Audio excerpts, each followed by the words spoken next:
a minute. Say two penneth. 'Twill make it slip down like cardio.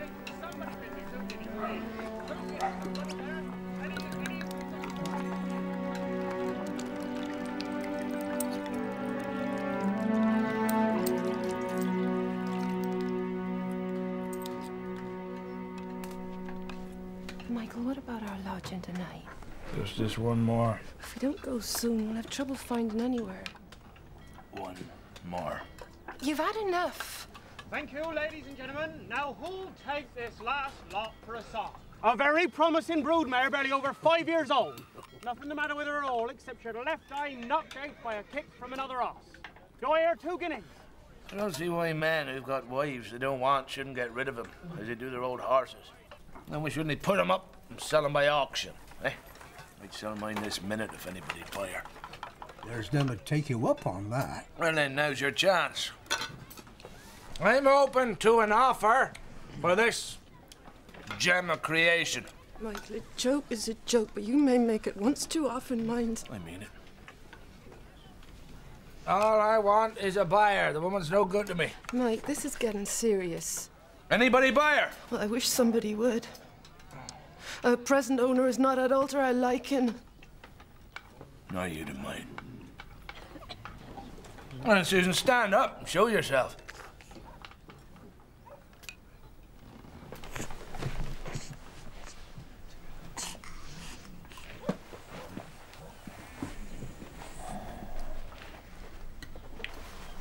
Now, who's the auctioneer?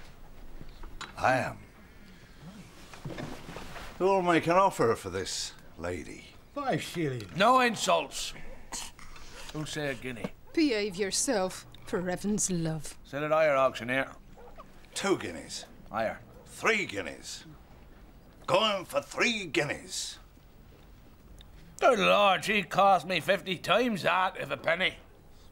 Add another. 4 guineas. I won't sell her for less than 5. I won't sell her for 5 guineas to any man that'll pay me the money and treat her well. He shall have her forever. Never hear aught of me. Now then, 5 guineas, she's yours. Susan, you agree? Aye. 5 guineas, or shall be withdrawn. Anybody? The last time. Yes or no?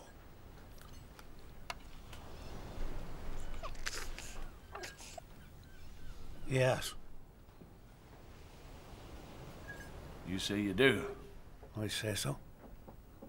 Saying's one thing, paying's another. Where's the money?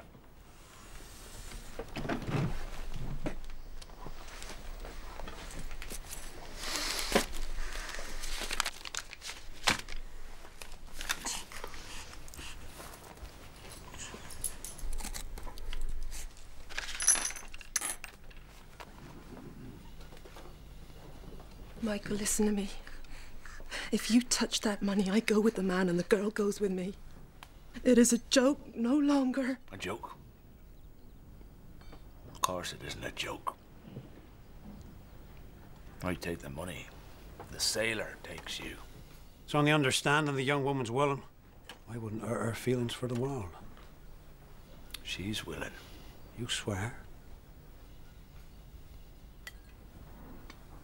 I do. Very well. Bargain's complete. Come along. Little one, too. The more the merrier. Mike, I've lived with you a couple of years and had nothing but temper. I'll try my luck elsewhere. It'll be better for me and Elizabeth Jane, both.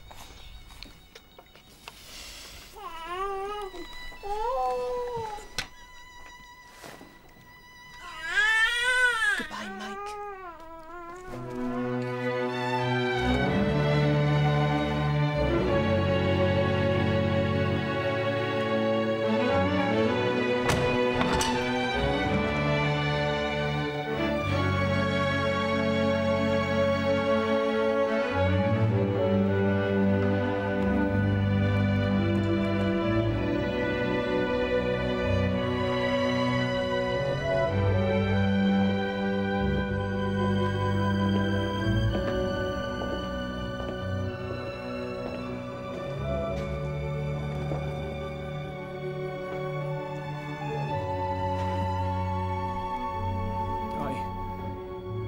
Michael Henchard. On this morning of the 16th of September, I take an oath before God here in this solemn place that I will avoid all strong liquors for the space of 21 years to come.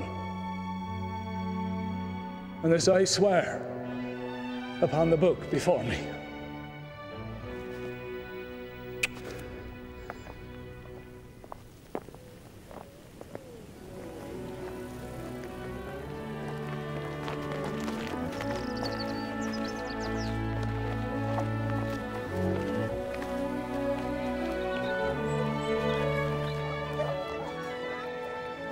Why do you want to stop here, Mother?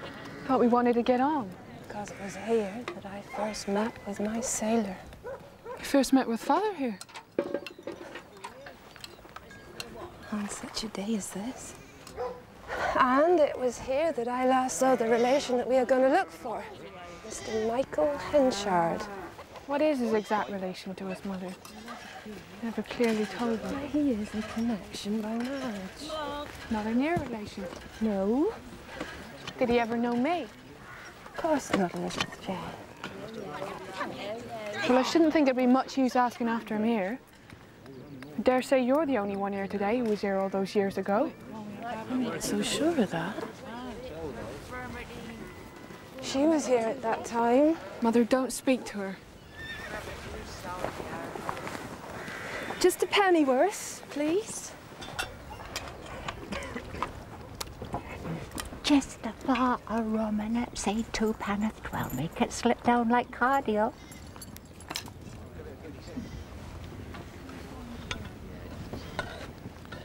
Can you call to mind the sale of a wife by her husband in your tent?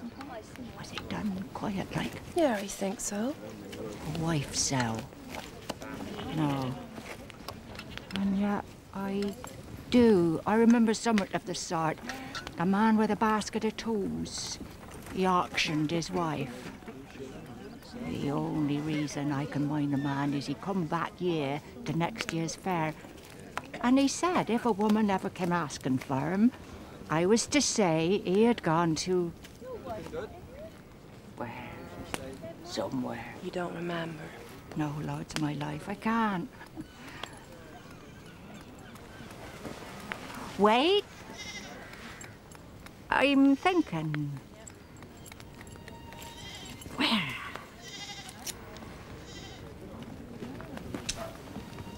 Kastърбридж. Kastърбридж. You sure? Oh, yes, that's where he said. Kastърбридж.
Still ring the curfew bell. What an old-fashioned place this is. I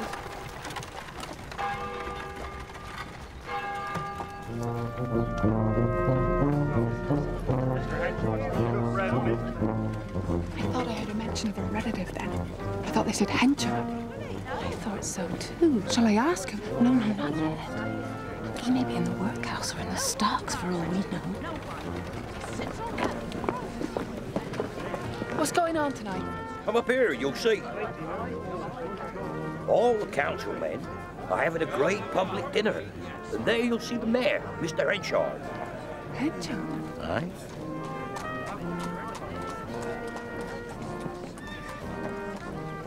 Is that him, Mother? My relative? Is it him? Yes, it's him. It's enough for me. I've seen him now. I only want to get away. But why? He isn't as I thought he would be. I don't wish to see him anymore. Why are you so afraid of him? I'm not at all. What's he like, Mr. Hенchard? He's not just the mayor, he's a principal man in all the country beside. If ever there be a big dealing in wheat or hay or such like, be sure Henchard's hand is in it. The fine speeches are all very well, Mr. Mayor, but I didn't hear anything about the bad bread. What have you to say about the bad bread? Well, I admit the wheat turned out badly. But you must bear in mind that the weather for that harvest was worse than we've known it for years. You can't use the weather as an excuse for rank bad management. I'm interviewing a manager for the corn department. When I've got him, you'll find these mistakes won't happen again. And will you replace the grown flour we got from you by sound grain? Well, if anybody can tell me how to turn grown wheat into wholesome wheat, I'll take it back with pleasure. But it can't be done.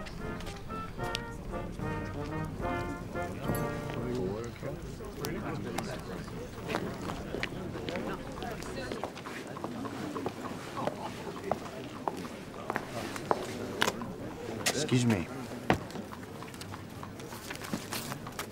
Could you give this to the mayor at once? Could you tell me of a respectable hotel that's a little more moderate than this one?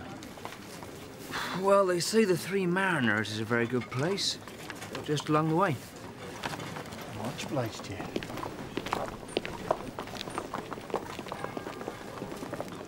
The evening's drawing on, Mother.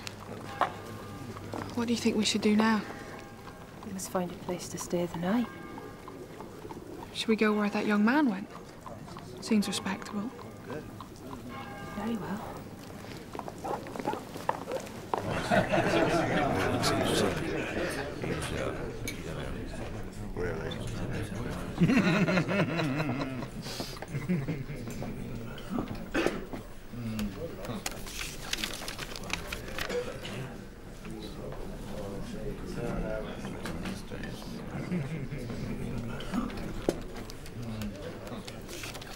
Gentlemen.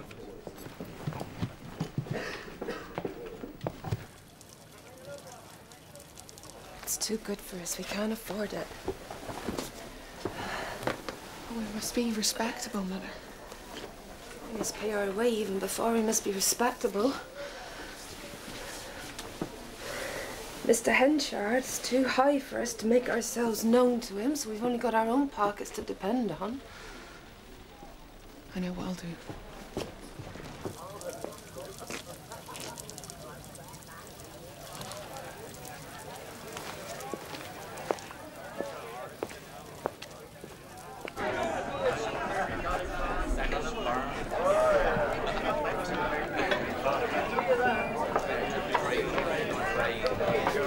You seem busy here tonight. Mother's not well off. Might I take out part of our accommodation by helping? It's a Scottish gentleman. If you want to help, can you go and see if his supper's on the tray? If it is, you can take it up to him. Front room over this.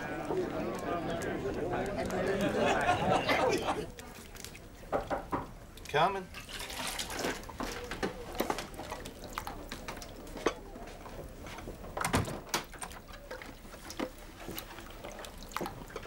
Thank you.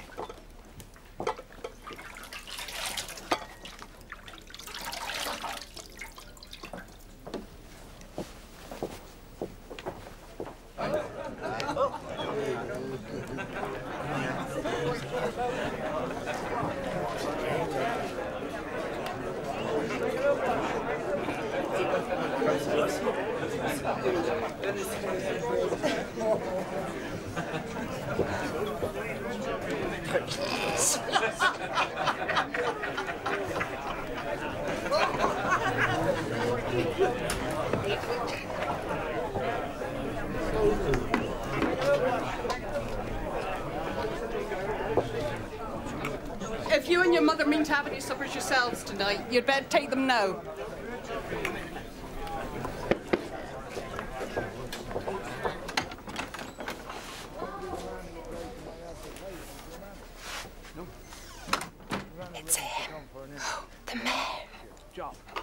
What's the name?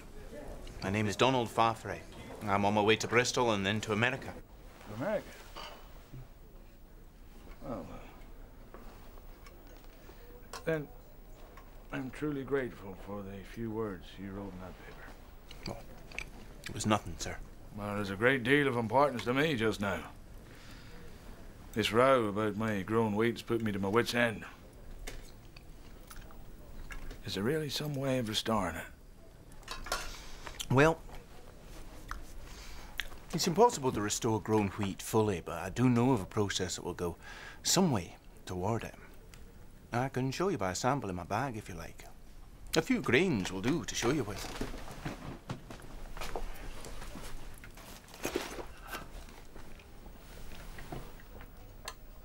There now. Taste that.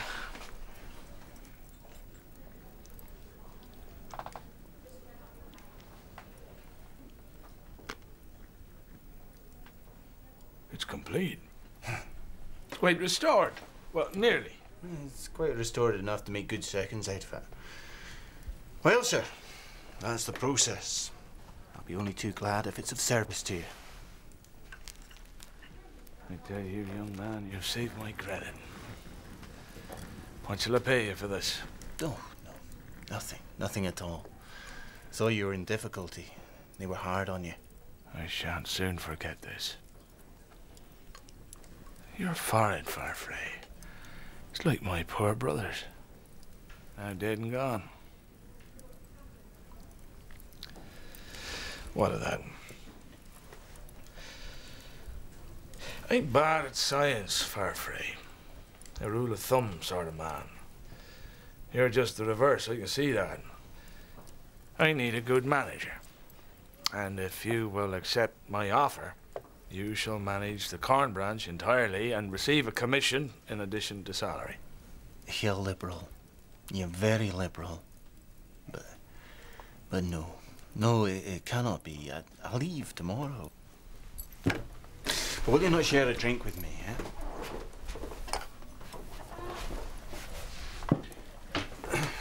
I won't, no. When I was a young man, I went in for that kind of thing too strong. Far too strong. I did a deed 19 years ago which I shall be ashamed of to my dying day. I swore then and there that I would drink nothing stronger than tea for 21 years. I've kept my oath. Well, I should get a manager somewhere, no doubt. But it'll be a long time before I see one that'd suit me so well. I wish I could stay, but no, it cannot be. I want to see the world. There's an eye that ever weeps, and the fair face will be fain.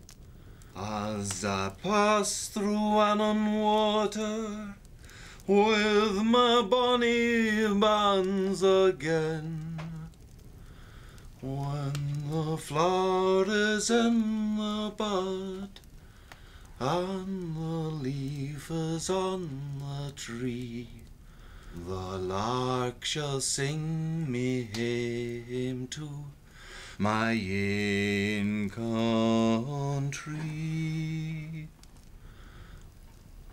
Oh, that would be brilliant.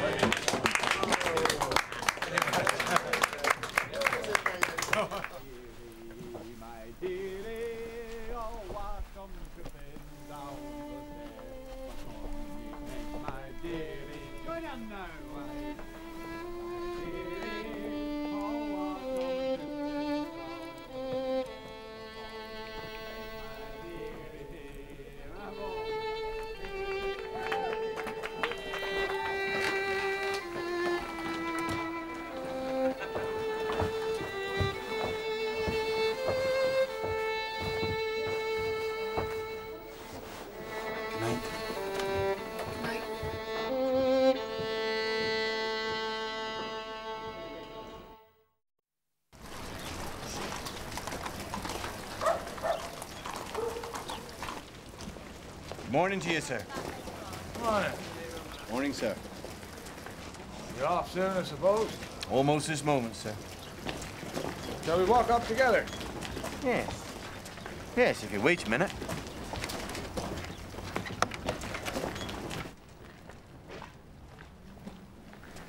You're still thinking, Mother? Yes, I'm thinking about Mr. Henchard's sudden liking for that young Scottish gentleman. He was always like that. But surely if he takes so warmly to people who are not related to him at all, he might take as warmly to his own kin.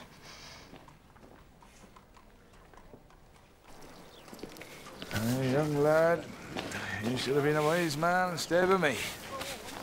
You will have been wiser. But it's only telling you the truth. Our plans are vague. Thank you.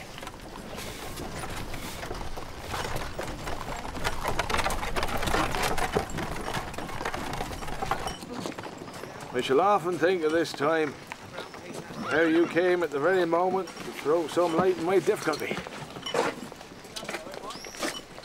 All your success to you. Thank you. Thank you and goodbye.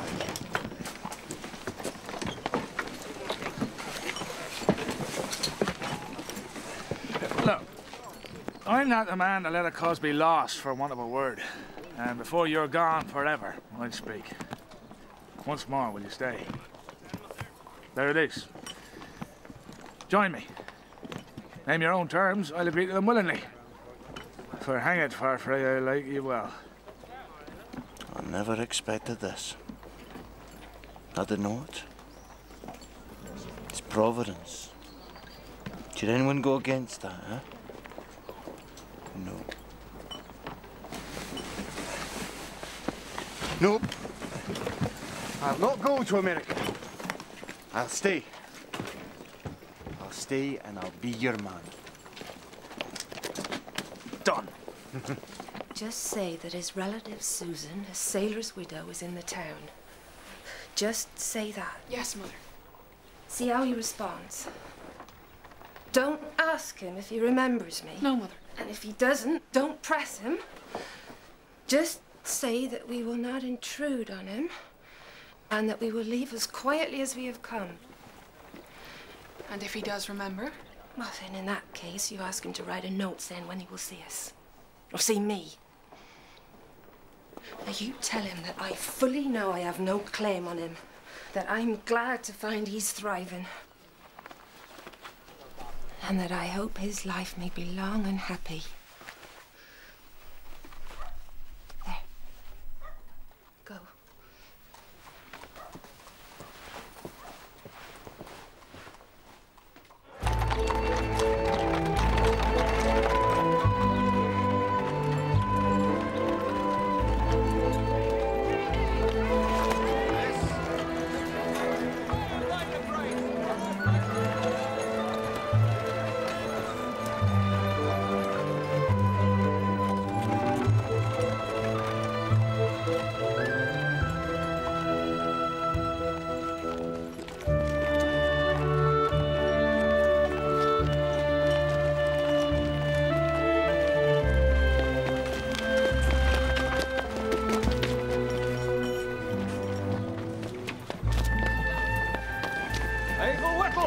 Sorry I'm late, Mikey. Never you mind about that. Get on this car. No time to lose. What's going on? The new manager has restored the court. It's a miracle now. Get up there now.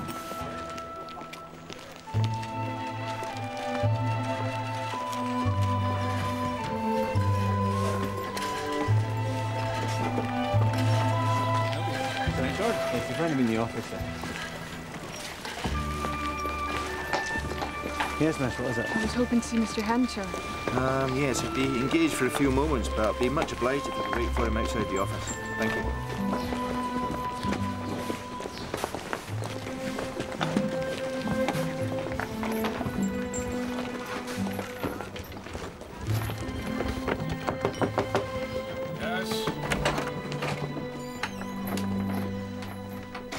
Joshua John, sir. By appointment, the new manager. The new manager's in the yard. In the yard? I mentioned Thursday. As you didn't keep your appointment, I engaged another manager. Oh, you said Thursday or Saturday, sir. Well, you're too late. I can say no more. This guy's engaged me. Subject to an interview. I'm sorry for you. Sorry indeed, but it can't be helped.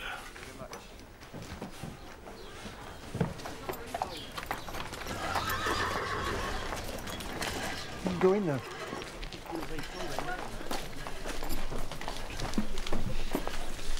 Excuse me. Yes, what is it, young woman? Can I speak to you? Not on business, sir. I suppose so. Come in.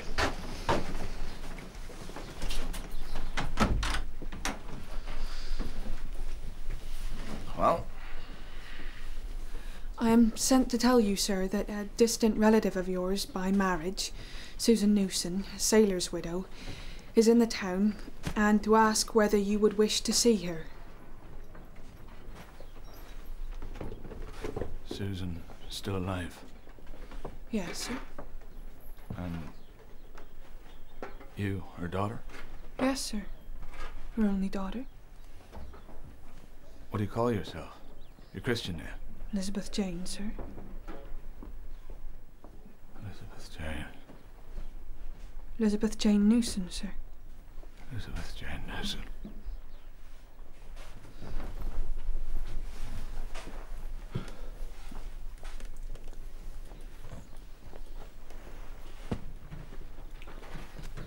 What has your mother told you about me? Nothing, sir. Except, as I said, that you were a distant relation by marriage. I'm a good deal interested in your news. And as it's not a matter of business, but pleasure, suppose we go to the house.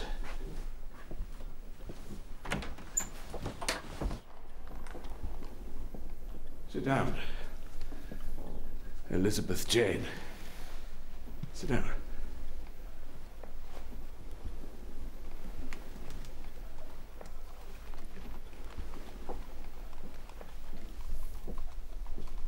Your mother, then, is quite well? She is rather worn out with travelling, sir.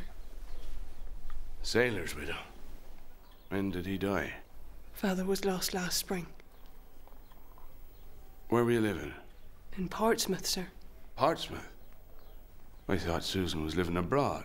We were, sir, in Canada, but we came to Portsmouth when I was 12. Oh, I see. Susan and I lost touch many years ago. Where are you staying here? At the Three Mariners, sir. And you are her daughter, Elizabeth Jane.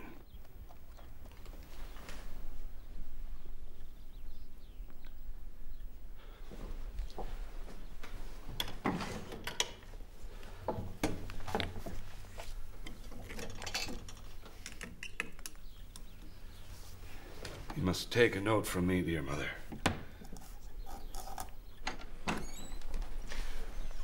was he like? He was very kind, Mother. A real gentleman. You told him? I told him exactly what you told me to tell him. He asked me to give you this. He has been generous, too. At least we will not have to worry about paying our bill here now. Aren't you going to open it? He asked me to be sure that I deliver the envelope to you personally. So I think he would be quite put out if you refused to open it.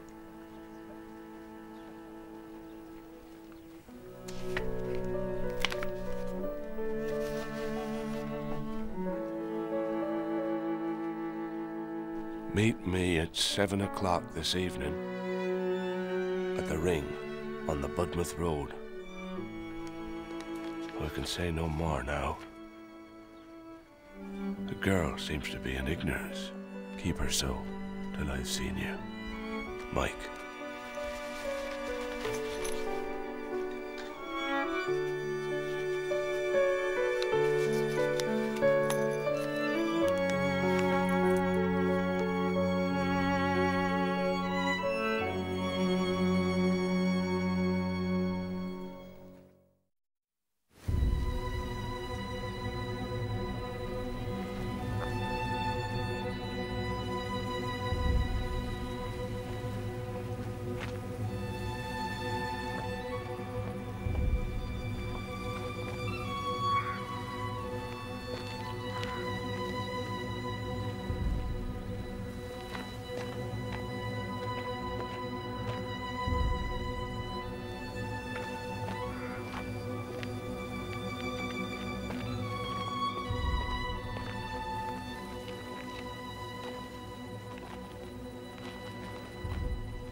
don't drink, Susan.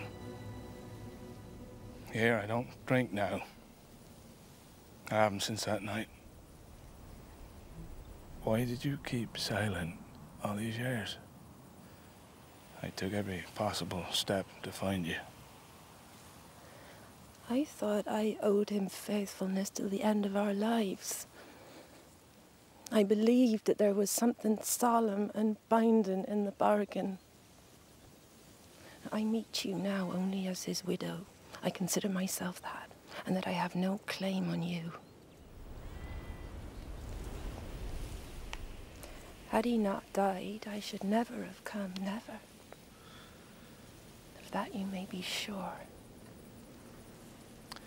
I want to make amends, Susan, but I don't see how you two can return openly to my house as the wife and daughter that I so badly treated and banished from me. We'll go away at once. No, no. Susan, you're not to go. You misunderstand me. I've thought of this plan. That you and Elizabeth Jane take a cottage in the town as the widow, Mrs. Newson, and her daughter. And that I meet you, and court you, and marry you. Elizabeth Jane coming to my house as my stepdaughter. What do you say? I mean, that thing is so natural and easy that it's half done the thinking of it. And this would leave my headstrong, disgraceful life as a young man absolutely unopened. The secret would be yours and mine only. And I'd have the pleasure of having my only child under my roof, as well as my wife. I like the idea of repeating our marriage. Seems the only right course after all this. And the girl is safe from learning the shame of her case and ours. How could she ever suppose such a thing? True. Now I think I must go back to Elizabeth Jane and tell her that our kinsman, Mr. Henchard, kindly wishes us to stay in the town.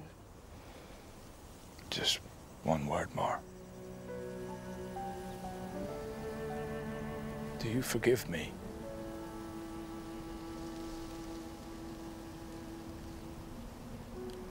Judge me by my future works.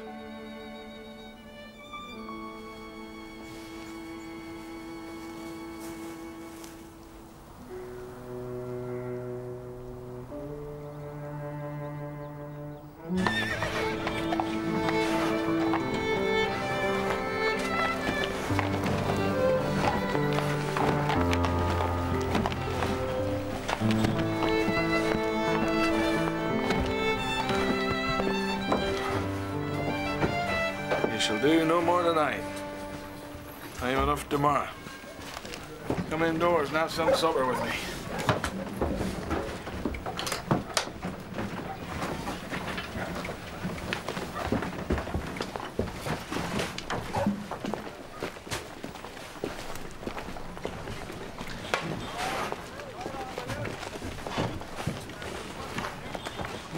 That's enough for today.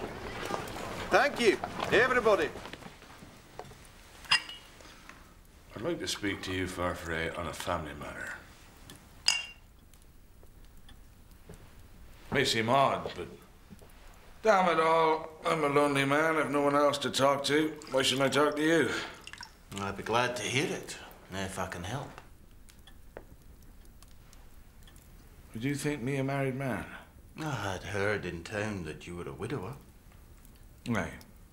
You would have heard that. Well, I lost my wife 19 years ago. By my own fault.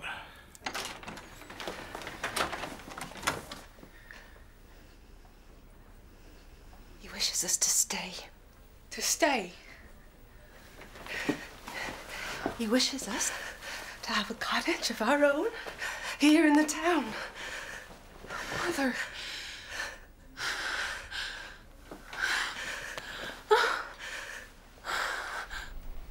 But now she's come back. Come back, is she? This morning. this very day. And what's to be done? Can you not take her and live with her? Make amends for the wrong you did? Now, that's what I propose to do, Firefly. But by doing right by Susan, I wrong another innocent woman. You don't say that. Look, it's almost impossible for a man to tide through 20 years without making more blunders than one. It's always been my custom to run across to Jersey in the potato season. Well, last autumn, when stopping there, I sank into one of those gloomy fits I sometimes suffer from. When the world seems to have the blackness of hell. And like Job, I could curse the day that gave me birth. You understand? No. No, I've never felt like that. And pray God you never may. While in this state, I was taken pity on by a young woman who got to have a foolish liking for me. She was living with her aunt at the same lodging house as I happened to be staying. And I suspect she was as lonely as I was. But being in the same house and our feelings warm, we got naturally intimate. There arose a scandal which did me no harm, but was of course ruin to her.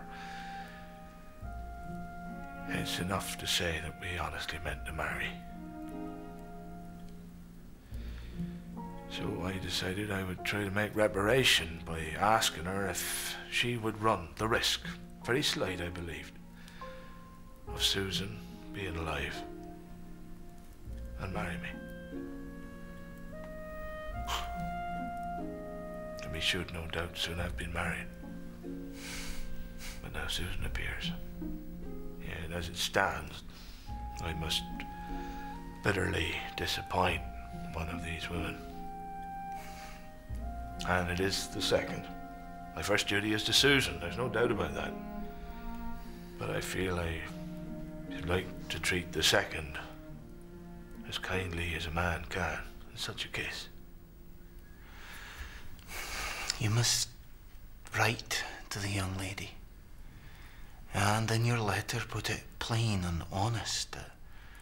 It turns out she cannot become your wife, the first having come back. And that you cannot see her again. And that you wish her well. I must do more than that. I must send her a useful sum of money. Now, would you help me in this? And write the young lady an explanation, as you've said, breaking it as gently as possible. I'm so bad at letters. Aye, I will. Thank you. Well, I'd like your advice on one other thing, Firefly. My daughter is under the belief that the sailor was her father. What would you do about that? No, I think I'd run the risk of telling her the truth. She'd forgive you both.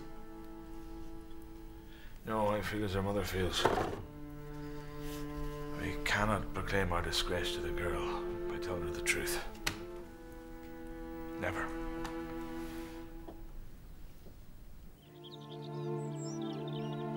Michael Henchard, wilt thou have this woman to thy wedded wife, to live together after God's ordinance in the holy estate of matrimony?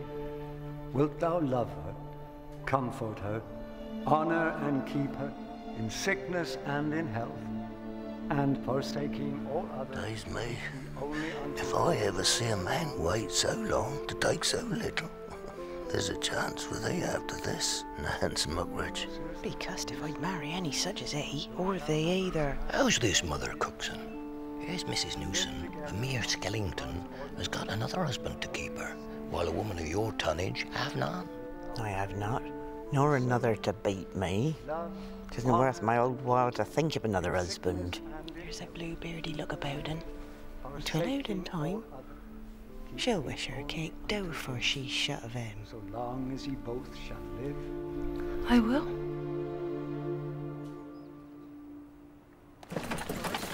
Hello! You late again. One more time and I'll come and drag you out of bed, you hear? One more time. There's something wrong in my make, your worshipful. My poor damn brain gets as dead as a clotter after I've said my few scrags of prayers. Look, I never enjoy my bed, for no sooner do I lie down than I'd be asleep. And then before I'd be awake, I'd be up. Don't want to hear it. Yeah, but let me clear up my point, sir.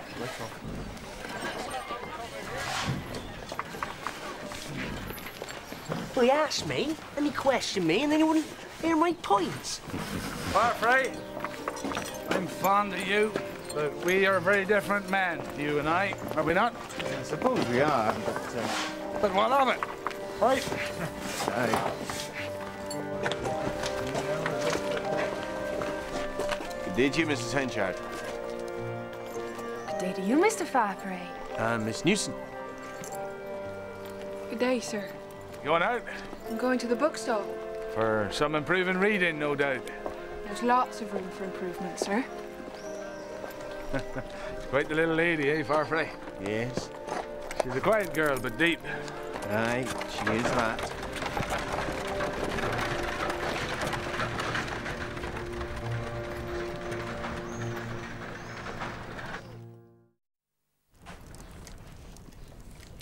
Susan, I want Elizabeth Jane to have my name. I want her to be called Miss Henchard, not Miss Newson. Lots of people do it already without thinking. And it is her legal name, after all. Don't like the other name for my own flesh and blood. Advertise it in the paper, that's the way they do it. She won't object. No. Susan, I want my daughter back again. And surely, if she's willing, you must wish it as much as I. Why? If she agrees, then let us do it by all means.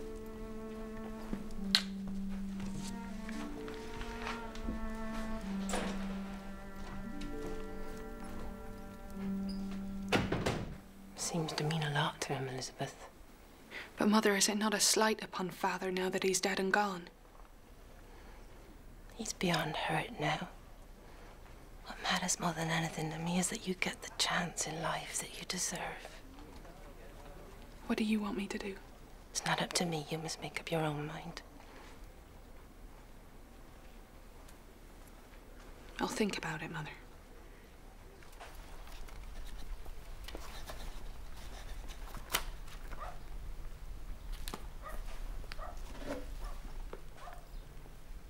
Mother has told me that you wish me to change my name, sir. Well, she wishes it too, doesn't she? She may well, sir, but... But what? I must do whatever is proper, sir. But do you wish this change so very much? Why, my blessed fathers, what a fuss you women make about a trifle. I proposed it, that's all. Now then, Elizabeth Jane, just you please yourself. I don't mind what you do. Don't you go agreeing just to please me.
Miss Newson. I didn't realize you were in here. I've kept the appointment and I'm at your service. So have I, but I didn't know it was you who wished to see me. Otherwise, I wish to see you. Oh, no. Well, at least that is. Didn't you ask me to come here? Please oblige me by coming to the granary. Didn't you write this? No. Indeed. I never would have thought of it. You didn't ask me. This is not your writing. By no means. Then it must be somebody wanting to see us both. Perhaps we'd do well to wait a little longer.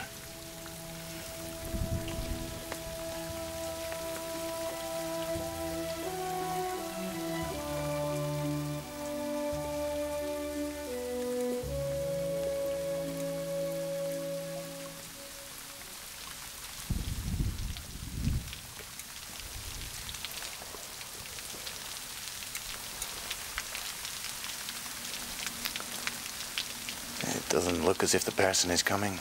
It's a trick, perhaps. It's a great pity to waste our time like this with so much to be done. It's a great liberty. Aye, true. We'll hear more about this someday, and who it was that did it. I'm not bothered so much about the waste of my time, but you, Miss Newson, I don't mind much. neither do I.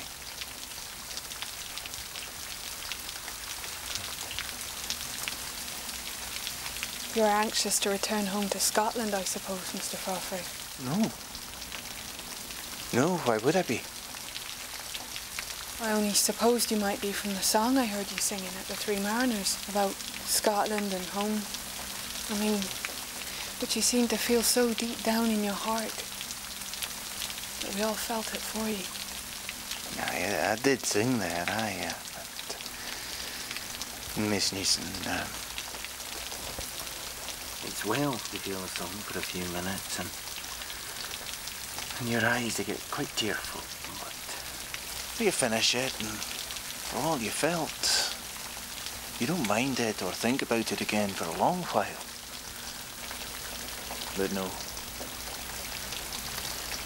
I don't want to go back. Yet I could sing the song to you with pleasure whenever you like. I could sing it now and not mind at all. Thank you, indeed. But I fear I must go. What, in this rain? Rain or no.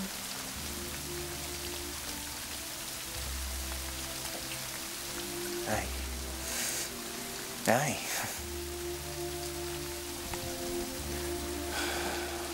Well then, Miss Newson, you'd better say nothing about this hoax. Take no heed of it. And if ever the clever person who did it should say something to you, you'd just be civil to him or her, as if you didn't mind it. And you'd take their laugh away.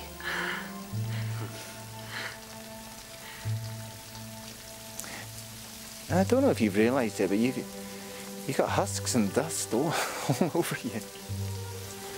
Oh, no, don't rub it in. It should spoil your clothes.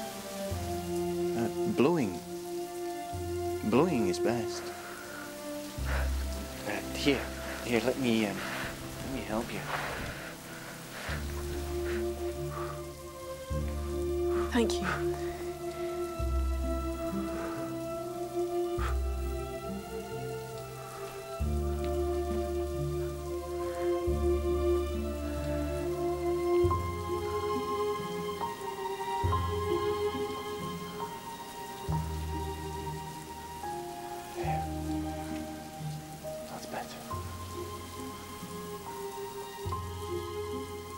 Let's go.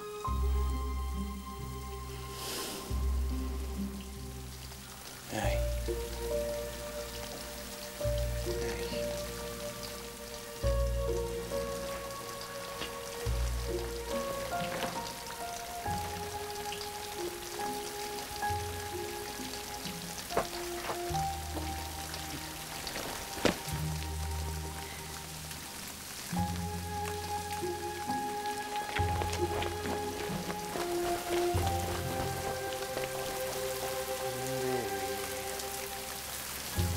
dearie. Oh, I come tripping down the stair. But bonny beg, my dearie. Who could have done such a thing? How was Mr. Farfrey? Was he friendly? Yes. Quite friendly. I think he admires you a little. All the young men do. I've never had so much admiration in my life. It's no more than you deserve. If they only knew how ignorant I am. Can this be me? Setting up as a town beauty. I'd be better off selling all this finery and buying more books on grammar and literature. Why aren't you off? You've a long journey to Blackmore. We're waiting for Abel Whittle, sir. Whittle, late again. Oh, we forgot to wake him, sir. God damn the man. This is the second time this week. I warned him only yesterday. Oh, fetch him, sir. You will not? I will. I'll mortify his flesh for this.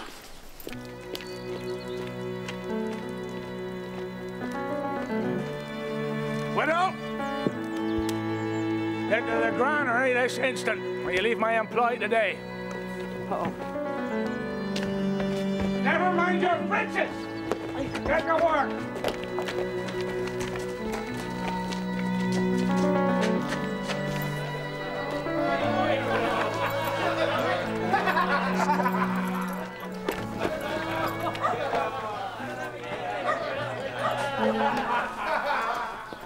For mercy's sake, what is going on? He said he'd mortify my flesh if I didn't get up sooner, and now he's doing it. I shall go to Blackmore since he do command it, but I shall kill myself afterwards, Mr. Farfrey. The women will be looking out their windows and they'll be laughing me to scorn all the way along. Go home. Get your breeches on. Come to work like a man. I'm afraid I mustn't, sir. Mr. Henshaw said... I don't care what Mr. Henchard said, nor anybody else. This is plain foolishness. Now go and get dressed.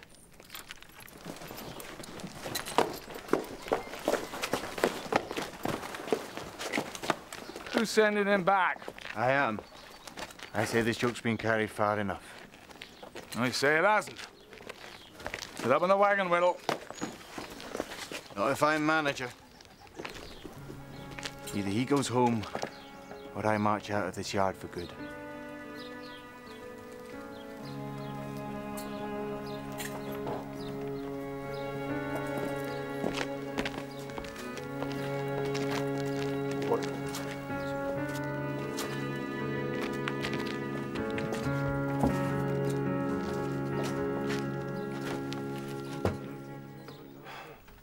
A man of your position should ken better, sir. It is tyrannical and not worthy of you. Just to make him remember. Why did you speak to me like that, Farfrey? You might have waited till we were alone.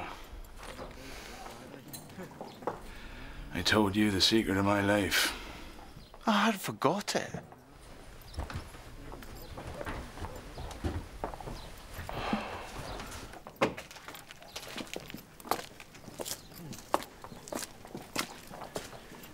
Mr. Henchard didn't mean it, Whittle. He's just trying to teach you a lesson. Oh, I know, sir, and I well deserve it. He's been very patient with me. He's good to my old mother. He keeps her in coal and snuff all winter. Ah, well. Go on. Get dressed. All right, everybody. Back to work.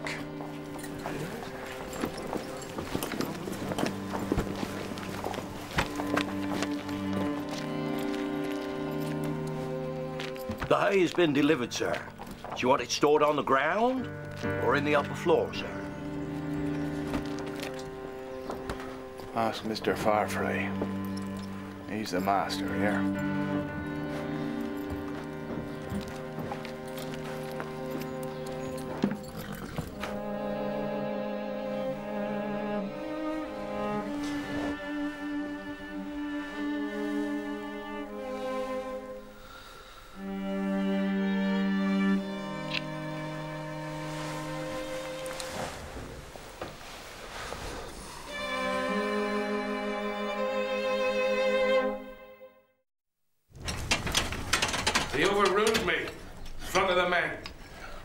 Mike. He was just doing his job as manager. You must allow him that. The men know who's the manager and who the master. Do they? How could they have any doubt?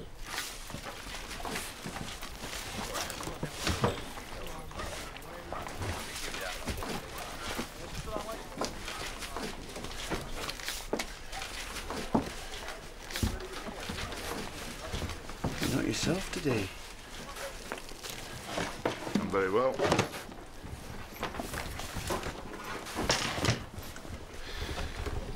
Look a bit down. Be nothing to be down about. A monthly turnover is the best yet. I hope I didn't hurt your feelings yesterday morning. You care so very much about hurting folks' feelings. Well, I'm sorry if I've hurt yours, sir. I had no intention of doing so. Not that. You're right. I've not been myself. I've overlooked what you really are.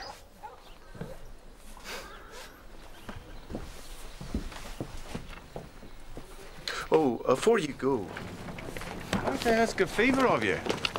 Ask? I think you're getting up an entertainment for the national holiday, but with the weather being so uncertain, I'm gonna have to build some kind of shelter. Do you have any objection to lending me some rake cloths? Have as many cloths as you like.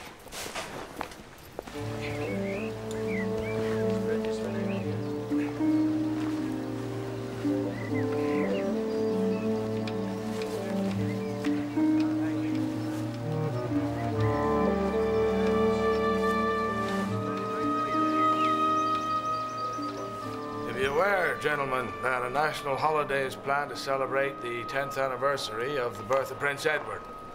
Hence this meeting. As mayor, I propose that we arrange an entertainment in honor of the occasion. Isn't your manager, Mr. Farfrae, already arranging some such entertainment? Yes. In fact, he's borrowed some canvases from me to build a tent. Is that what gave you the idea, Mr. Henshaw? What Mr. Farfrae is doing does not concern us here. Well, maybe it should. If he's already started his preparations, why don't we go in with him? Support his entertainment. Because it's the council's duty to provide its own entertainment. And what do you propose, Mr. Henshaw? Something worthy of our time. We'd hold it on the old earthworks. Everyone would be welcome, there'd be lots of fun and games, and we'd lay on a mammoth tea party. All completely free. I'll arrange everything. You leave it all to me.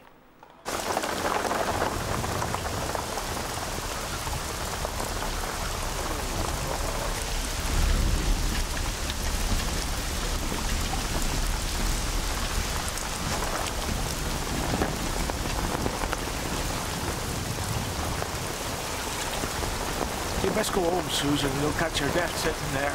Are you coming back? No, I ought to stay a while just in case it clears.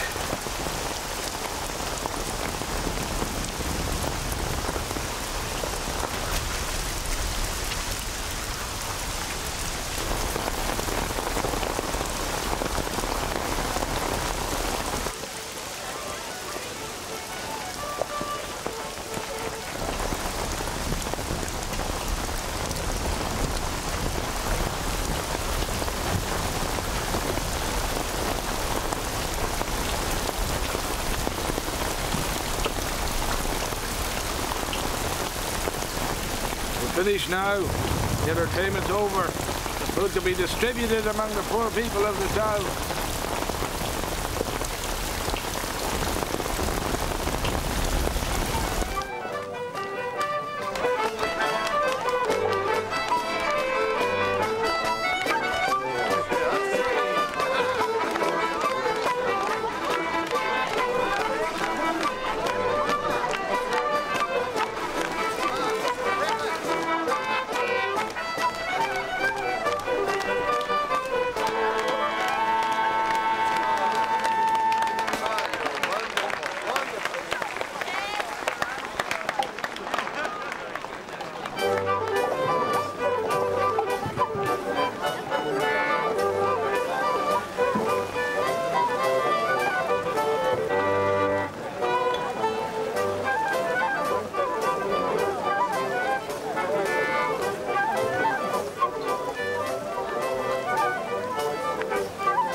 out and... Where's your mother? She went home. She wasn't feeling too well. I don't think the rain helped. Your daughter has a fine feel for the dance, eh? One to match yours, no doubt. Aye. Don't show us how to organise a party, Mr. Henshaw. You should have taken a leaf out of Mr. Farfrae's book and organised yours in a sheltered place like this. You didn't think about it, you see, and he did, and that's why he beat you. Jack's as good as his master, eh, Henshaw? Well, he won't be for long, as he's shortly leaving my employ. Are you? Yes, Mr. Farfrae's time as my manager is drawn to a close. Isn't it, Farfrae? As you wish, sir. But why? It appears Mr. Henchard no longer requires my help.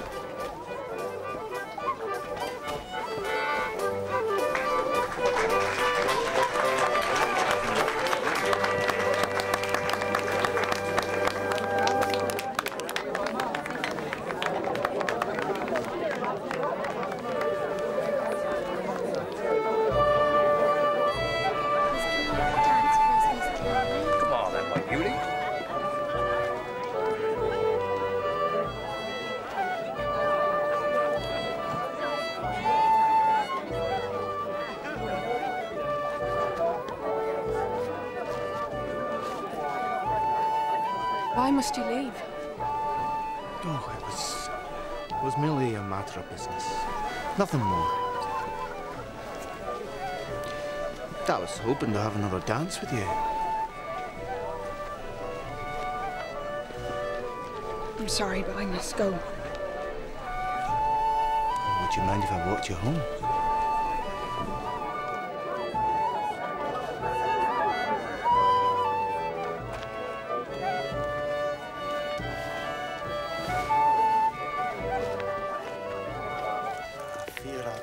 Your father by getting up his party. And now, perhaps, I shall have to live in another part of the world altogether. I wish I was richer, Miss Newson. And your father had not been offended. I would ask you something in a short while. Yes, I would ask you tonight, but... And I never found out who it was that sent us to the granary on a fool's errand that day. Did you ever know yourself, Miss Newson? Never. I wonder why they did it. For fun, perhaps? Perhaps it was not for fun. It might have been that they thought they would like us to stay there, talking to one another. Oh, well.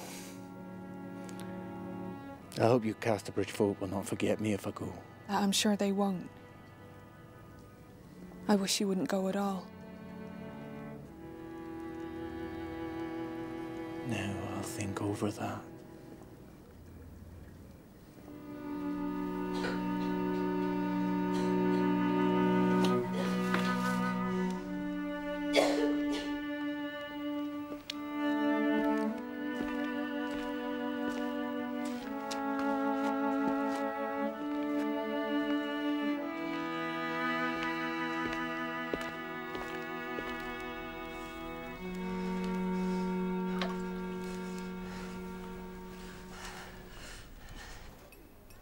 Mr. Farfrae has written to the council advising he wishes to set up on his own account as corn and hay merchant. He therefore applies to have his own official stall in the corn exchange. Does anyone have any objections? Do you, Mr. Henchard? Me? Why should I have any objections?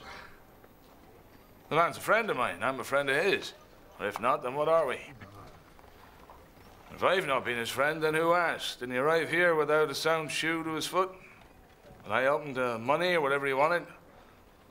I stuck out for no terms. Name your own price, I said. I'd have shared my last crust with that young fellow one time. I liked him so well. And this is how he repays you? Oh, I'll have a tussle with him now. And fair buying and selling, mind. Fair buying and selling. If I can't outbid a stripling such as he, then I'm not worth a penny. show him I know my business as well as any upstart may.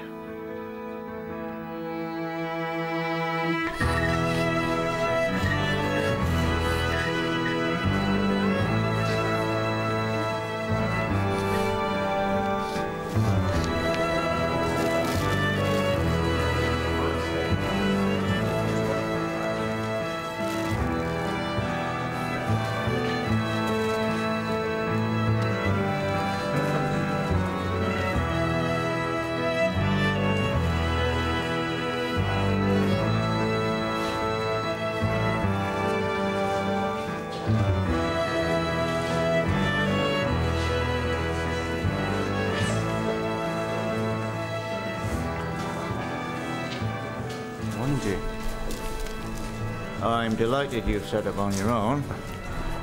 Frankly, I'd rather do business with you than with Henshaw. Oh, I'm sorry, sir. I cannot help you. How do you mean? He was once my friend. I'm sorry to disappoint you, but I cannot hurt the trade of a man who's been so good to me.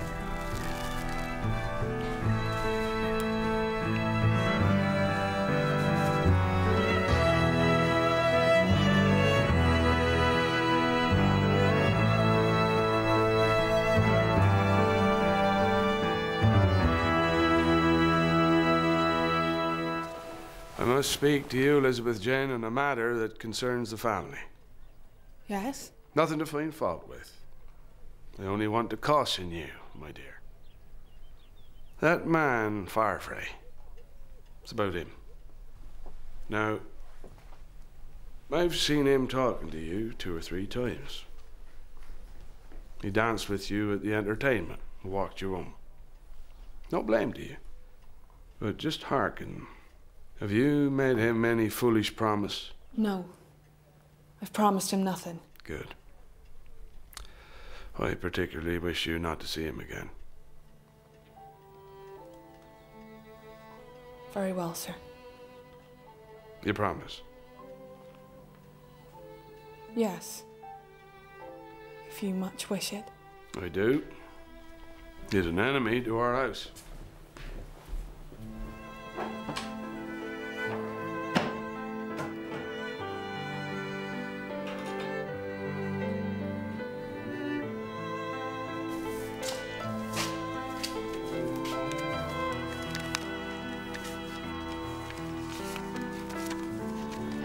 Sir, I make request that henceforth you and my stepdaughter be as strangers to each other. She on her part has promised to welcome no more addresses from you. And I trust, therefore, you will not attempt to force them upon her. M. Hенchard.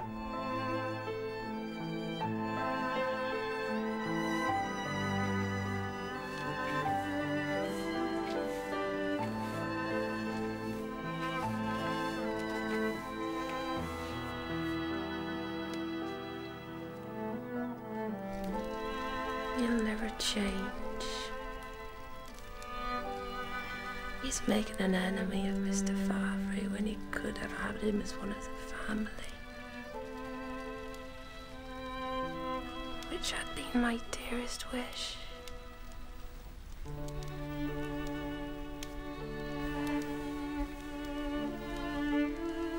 you remember a note sent to you and Mr. Farfrae asking you to meet someone at the granary and you thought it was a trick to make fools of you? Yes. It was not to make fools of you. It was done to bring you together.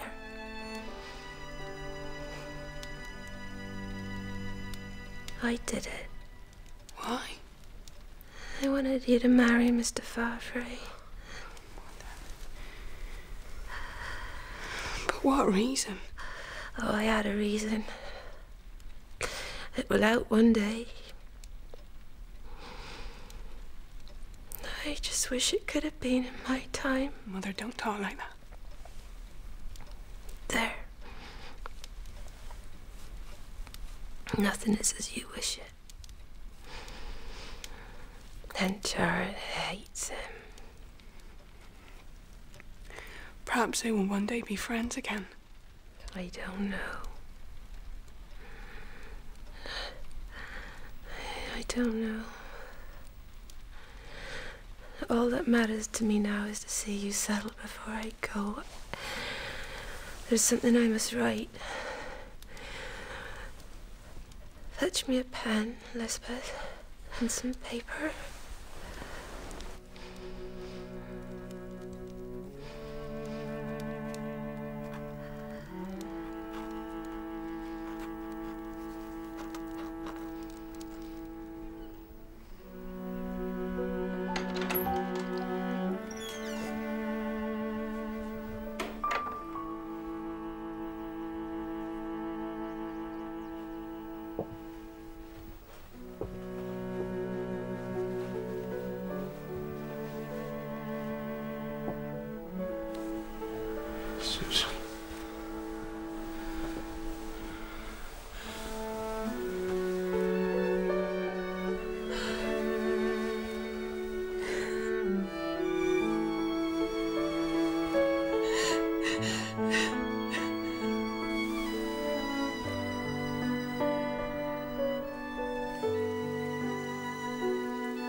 Do you think much of old times, Elizabeth? Yes, sir. Often. Who do you see in your pictures of them? Mother and father. Nobody else, hardly. Was he a kind father, Newson? Yes, sir. Very. Suppose I'd been your father. Would you have cared for me as much as you cared for Richard Newson? I can think of no other man as my father, except my father.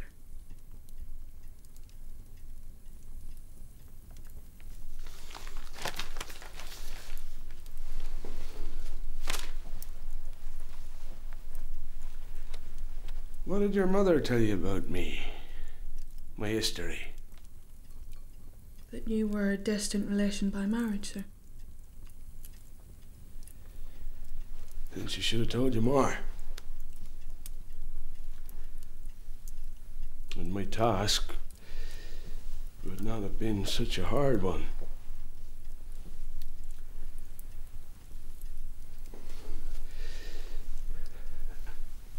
Elizabeth, I am your real father, not Richard Newson. Your mother and I were man and wife when we were young. What you saw was our second marriage. I should have told you this earlier, but we were too ashamed to speak.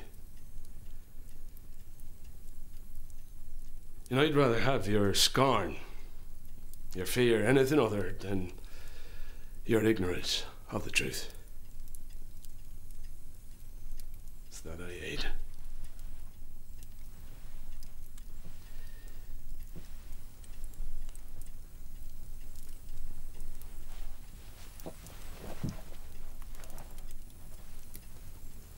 Don't cry. I can't bear it. I am your father. Why should you cry? Am I so hateful to you? Please don't take against me, Elizabeth Jane. Though I was a drinking man once and used your mother roughly, I'd be kinder to you than he was. I'll do anything if you just look upon me as your father.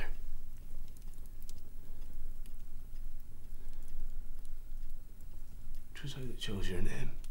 Your mother wanted Susan. Don't forget. It was I gave you your name.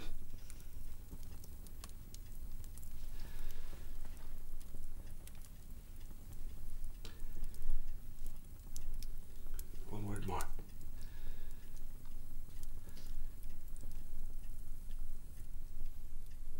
You take my surname now, right?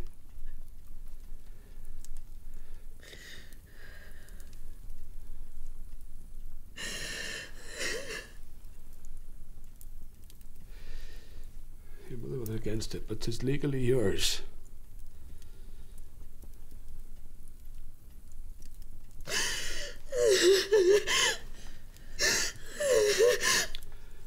Please. Please, Elizabeth Jane.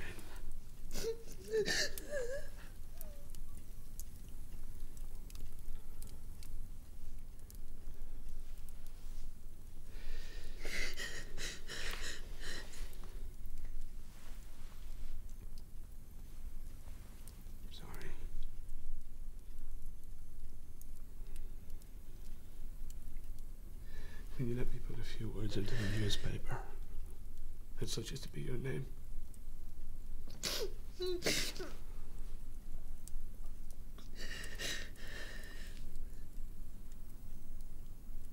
If it is my name, I must have it, mustn't I?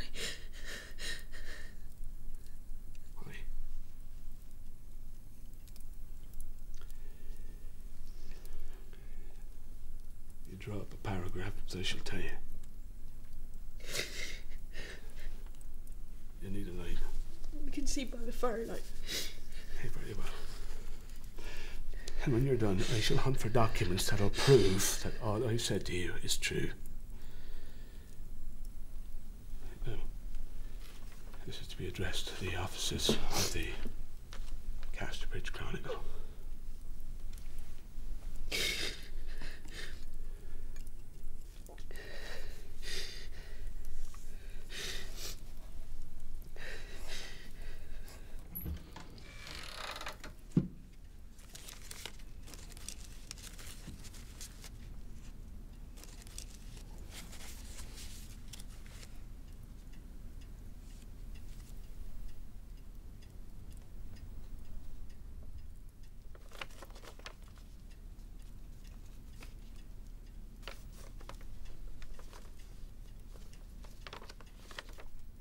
For the good of all of us, I have kept one thing a secret from you till now.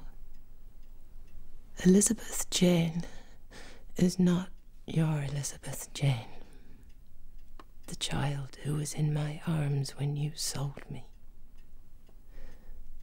No. She died 3 months after that, and this living one is my other husband's. I christened her by the same name that we had given to the first. And she filled up the ache I felt at the other's loss. Michael, I am dying, and I might have held my tongue, but I could not. Tell her husband of this or not, as you may judge, and forgive me. A woman who you once deeply wronged. It is what I deserve. As I forgive you.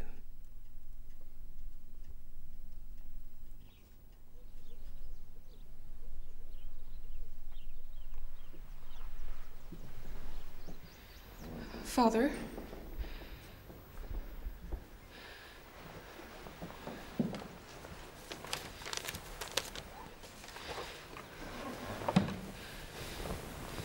I have thought and thought all night, and I see that everything must be as you say it is. And I am going to look upon you as the father that you are, and not to call you Mr. Hенchard anymore. It is so plain to me now. Indeed, Father, it is, for of course you would not have done half the things you have done for me, and let me have my own way so entirely, and bought me presents, if I'd only been your stepdaughter.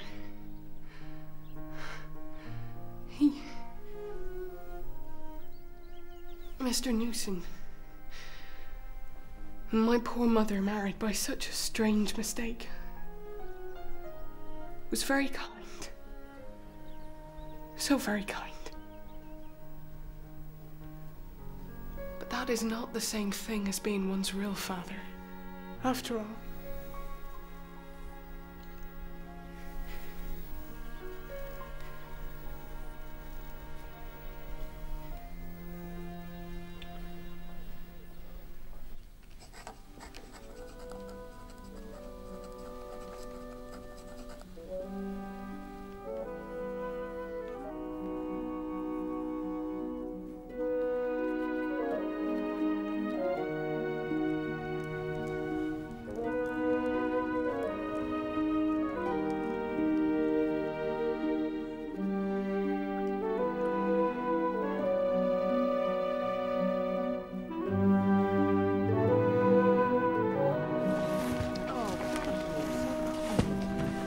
Careful. Bread if you want it.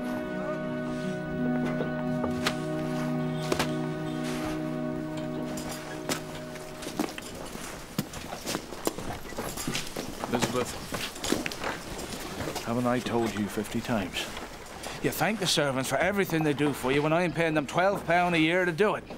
And now you play the servant yourself to a common workwoman. I'm sorry, Father. I didn't think... You'll disgrace me to the dust. She's waited on worse. And at a public house in this town. Just ask her. Is this true? It is true, but it was only... Did you do it, or didn't you? Yes. With the 3 mariners when we were staying there.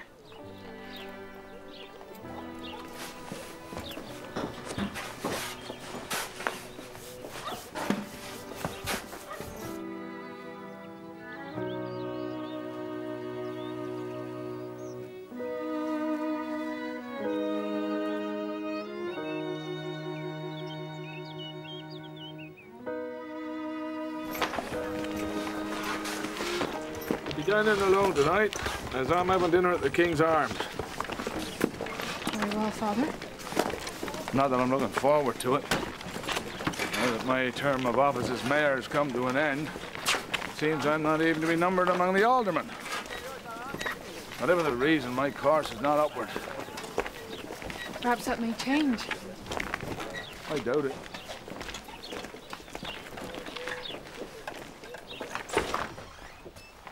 Oh, by the way, I shall be seeing Mr. Farfrae at the new mayor's dinner. I propose to tell him I no longer have any objections to his seeing you, if you so wish.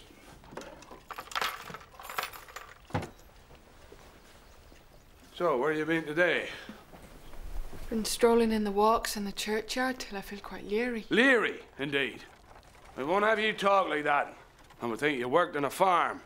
One day I learn you're lending a hand in a public house. The next, you're talking like a clodhopper.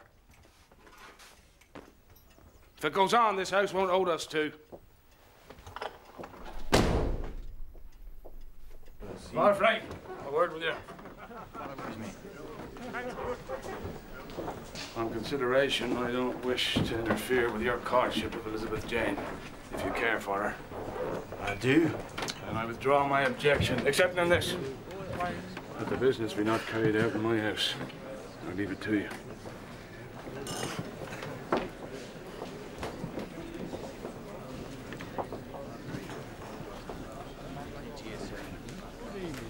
Here we are again then, Farfrae, you and I.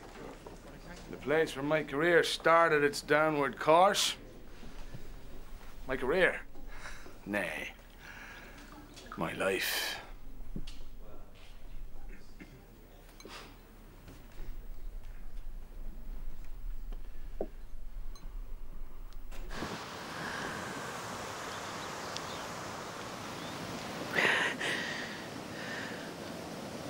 Is it really so bad?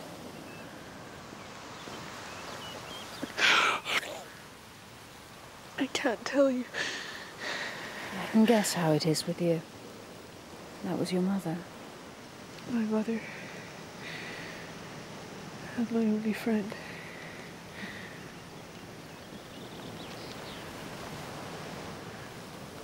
I know how you must be feeling. Because I too have recently lost someone who was very dear to me. But your father, is he still living? Yes, he's living. Is he not kind to you?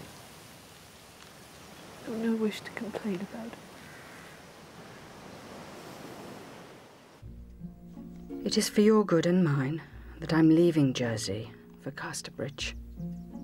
I will be living at High Place Hall. As soon as I heard of the death of your wife, it was brought home to me very forcibly by my conscience that I ought to endeavour to disperse the shadow over my name by asking you to carry out your promise to marry me. You probably feel as I do about this. I shall be able to see you in a day or two. Do you know the impression you give me of Mr. Hенchard? That he's a hot-tempered man, a little ambitious, a little proud perhaps, but not a bad man. Oh no, certainly not bad. He was never unkind to me until Mother died. All owing to my own defects, I dare say. I think of going away. But where can I go? What can I do? What do you think of this? I shall soon want someone to come and live in my house, partly as housekeeper, partly as companion. Would you mind coming to live with me?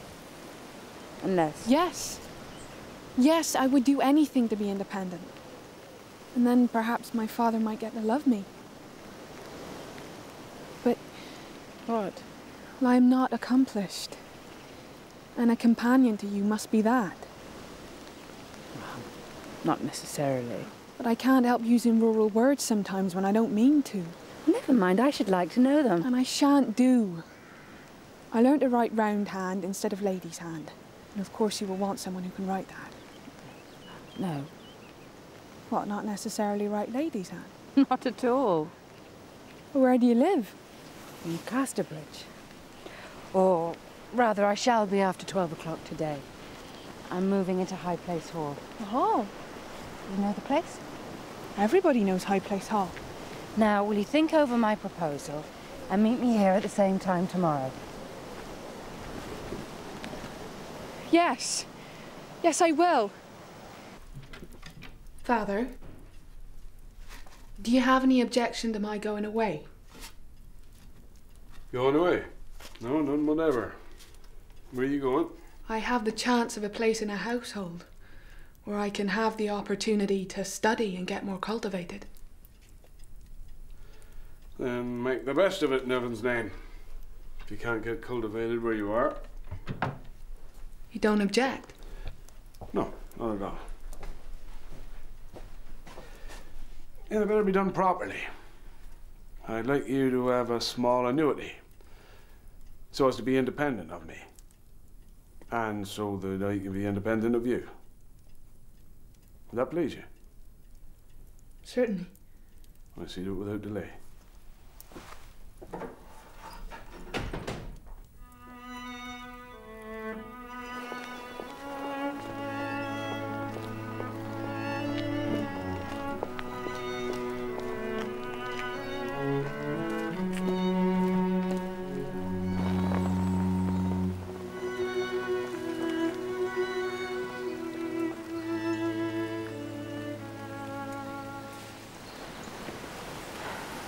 Did you tell your father where you were going to?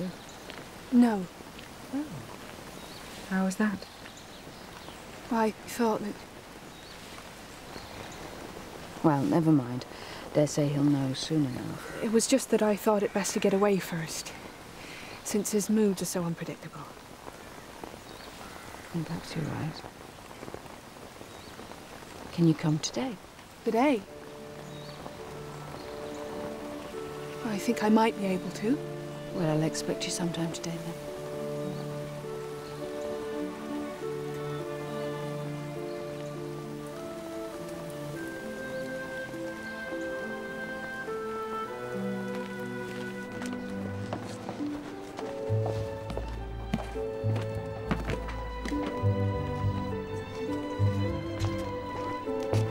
You're off? Said I might go. Yes, but I thought you meant next month or next year. My God, you take time by the forelock. So this is how you're going to treat me for all my trouble about you? Father, how can you speak like that? It's unjust of you. Have your own way.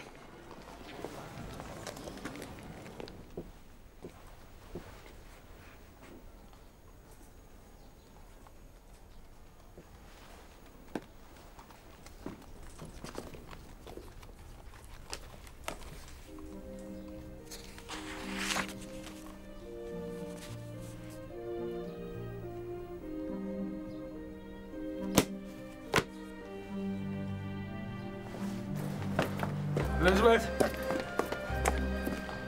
don't go away from me. Maybe I've spoke rough, but I've been grieved beyond everything by you. By me? What have I done?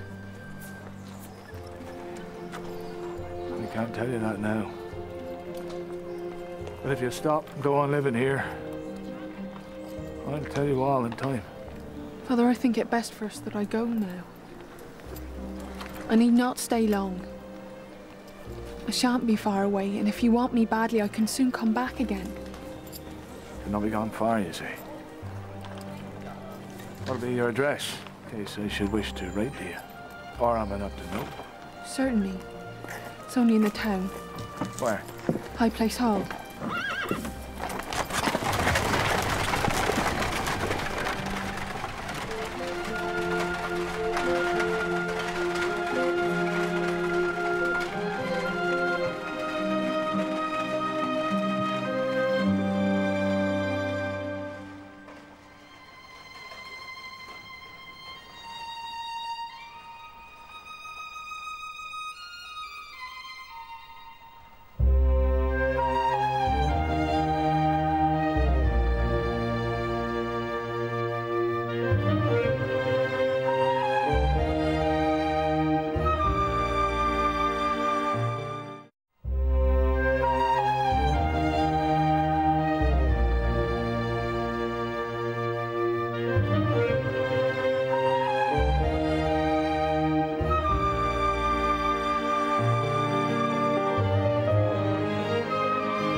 My dearest Michael, I'm now in residence here at High Place Hall.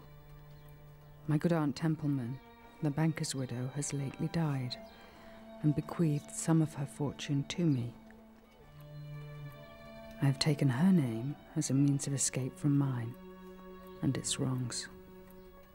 I've got your daughter to live with me to give you an excuse for coming here, as if to visit her and thus to form my acquaintance naturally. I cannot wait to see you again. Yours as always, Lucetta.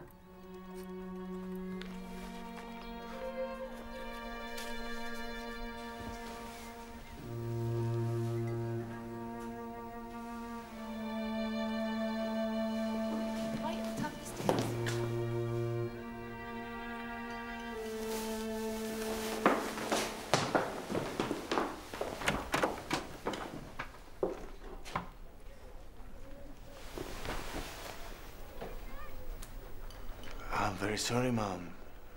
I inquired after Miss Hенchard and they showed me up here.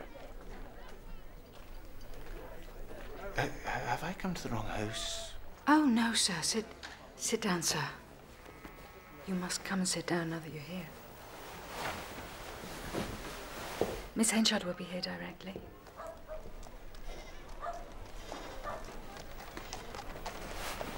Isn't the market fascinating? I love watching it, looking out from the window.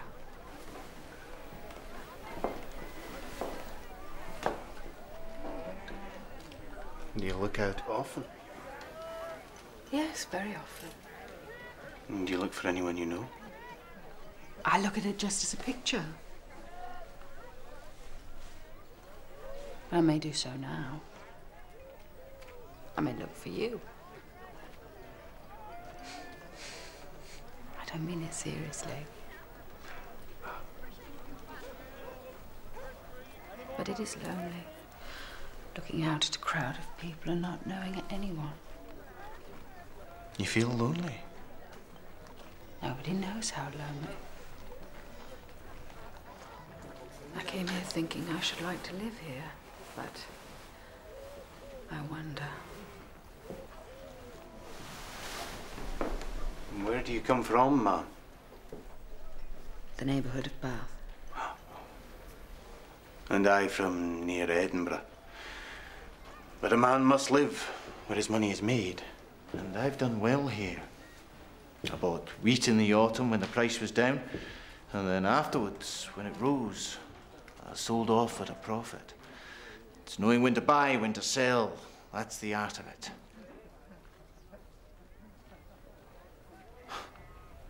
I'm wearying you, ma'am. No. Indeed. Now, you're a rich woman. I'm a struggling corn merchant. All my talk of business must be very boring to you. Not at all. You're most interesting.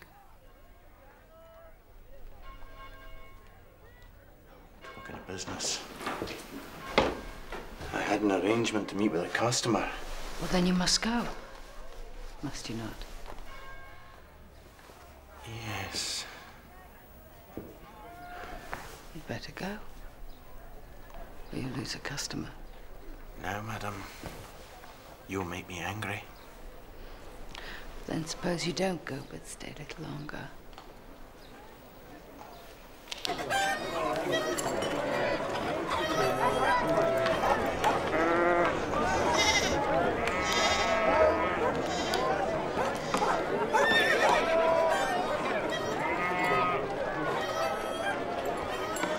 I like staying, but I fear I must go. Business ought not to be neglected, ought it? Not for a single minute. True. I'll come again when business allows, if I may, ma'am. Certainly. What's happened to us is most curious. Something to think about when we are alone. The market calls for you to be gone. Market, eh? Business. I wish there were no business in the world. I've never wished such things before. It's only since coming here and seeing you. I'll see you in my thoughts.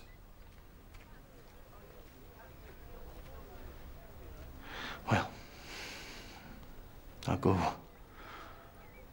Thank you for the pleasure of this visit. Thank you for staying.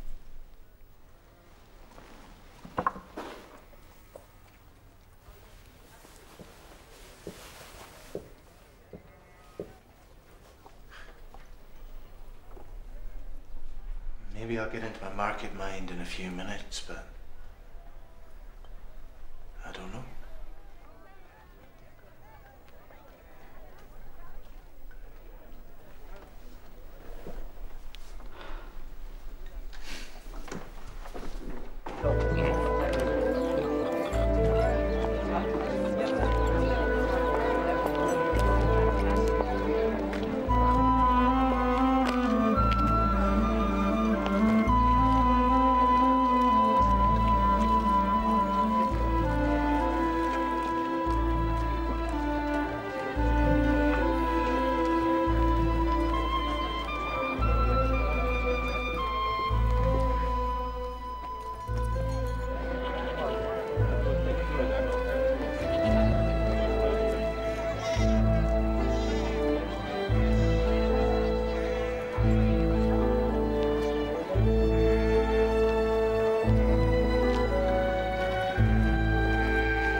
Miss Tampman's asked me to tell you she wasn't expecting you today, but she'd be happy to see you tomorrow.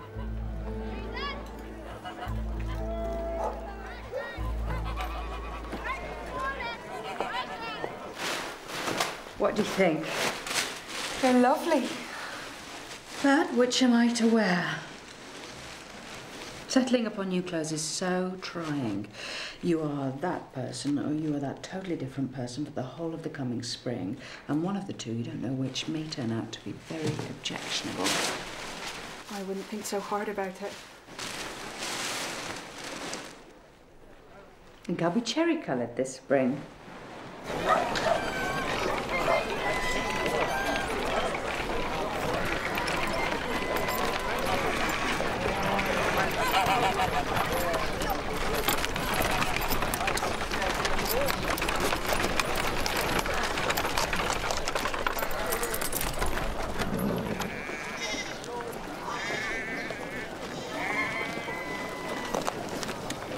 Morning, Elizabeth Jane.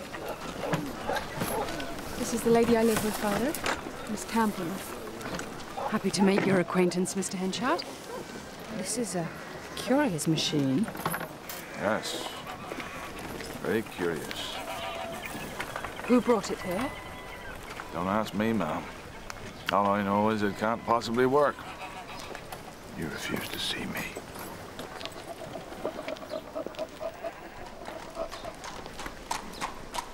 We're looking at this wonderful new machine. Aye, it'll revolutionize sowing hereabouts. No more sowers flinging their seed all over the place so that some falls by the wayside and some among thorns and all that. So much for the romance of the sower and the seed. Is the machine yours? No, madam, no. I merely recommended it be got. So don't forsake the machine for us.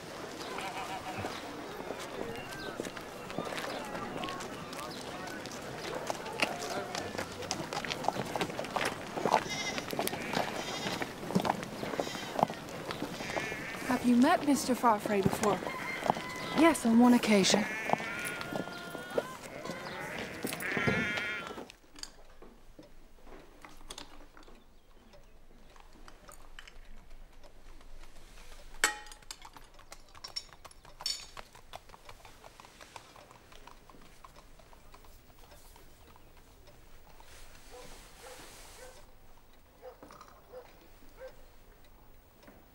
Do you think of home, Mr. Farfrae?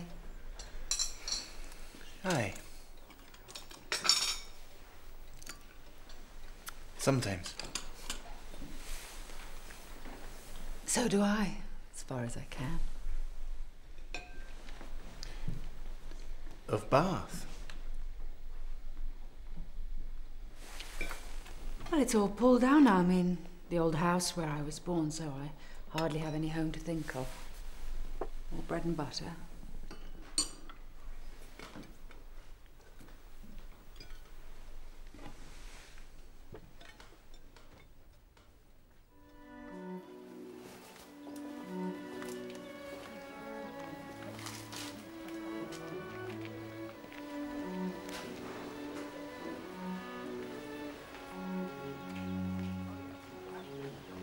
Are they pleased with the new machine?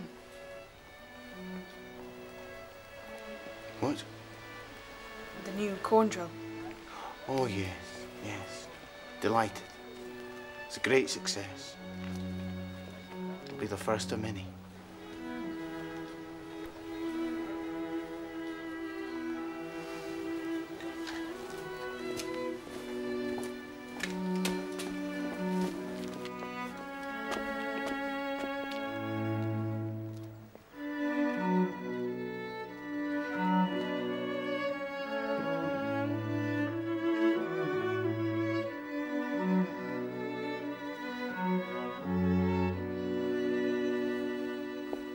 It was good of you to come. Well, you know why I came. I felt that after what happened between us, it was my duty not to delay before putting things to rights. But I wouldn't wish to seem to be hurrying you, because you can guess how this money you've come into has made me feel. The fact is, it's put me in a rather awkward position. Why? Well, There's nobody in the world I should have wished to see enter into this wealth before you, Lucetta. I'm greatly obliged to you for that. Well, you may be obliged or not for it. Though the things I say may not have the polish you've lately learned to expect, they are real, my lady Lucetta. It's rather a rude way of speaking to me. Not at all. But I don't wish to quarrel with you. I've come because you asked me in your letter to carry out the promise I made over in Jersey to disperse the shadow over your name. That's what I'm proposing. And you ought to be thankful. How can you speak to me like that? Knowing that my only crime was to indulge in a foolish girl's passion. I suffered enough when you wrote to me telling me that your wife had returned, dismissing me from your life. If I'm a little independent now, surely the privilege is due me. Yes, it is. But in this life you are judged not by the way things are, but by the way they appear. And I think, therefore, you should accept me. For your own good name's sake. And what is known in your native Jersey may get known here. So, what do you say to my proposal? For the present, let things be. Treat me as an acquaintance. And I'll treat you as one.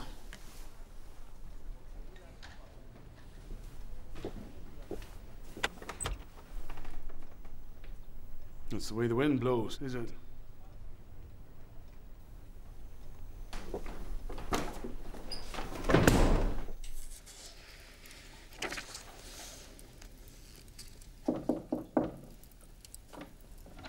Yes?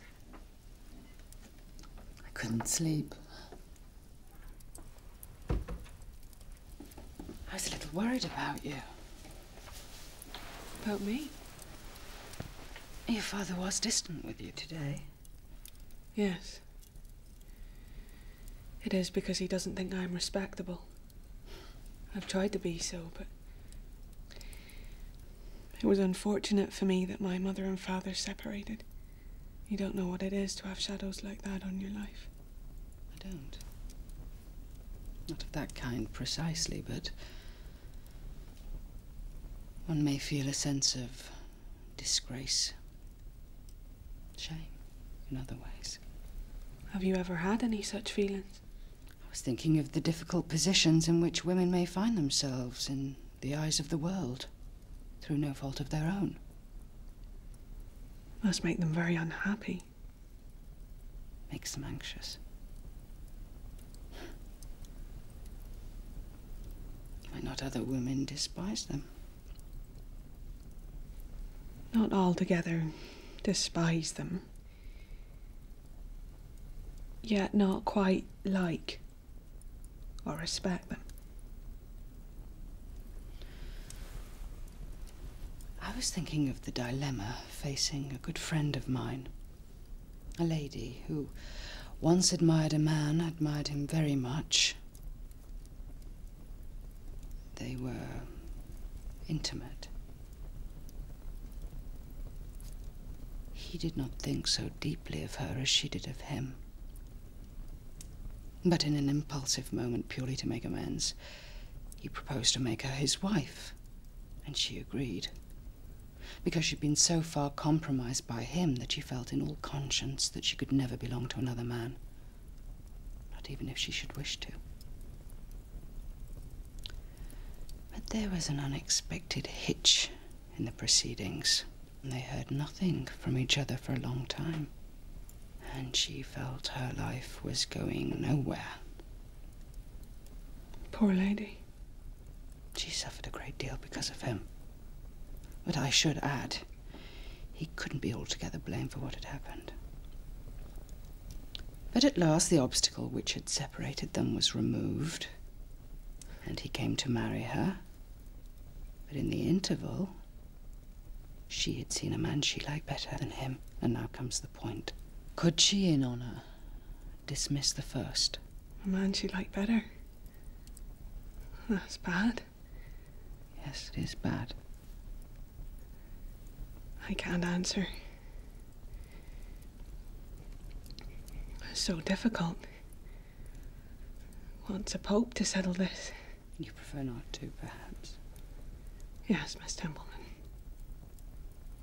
I'd rather not say.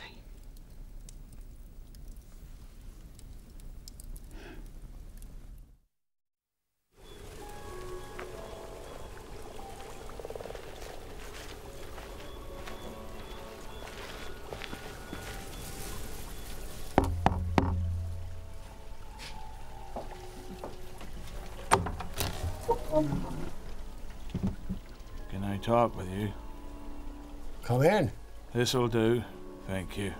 I've heard you can do things of a sort. Maybe so, Mr. Henshaw. Why do you call me that? Because it's your name. I had a feeling you'd come. And I've not come in vain. Now, for instance, can you charm away warts? Without trouble. Cure the evil? If they will wear the toad bag by night as well as by day. Forecast the weather. With labour and time. And take this. It's a crown piece.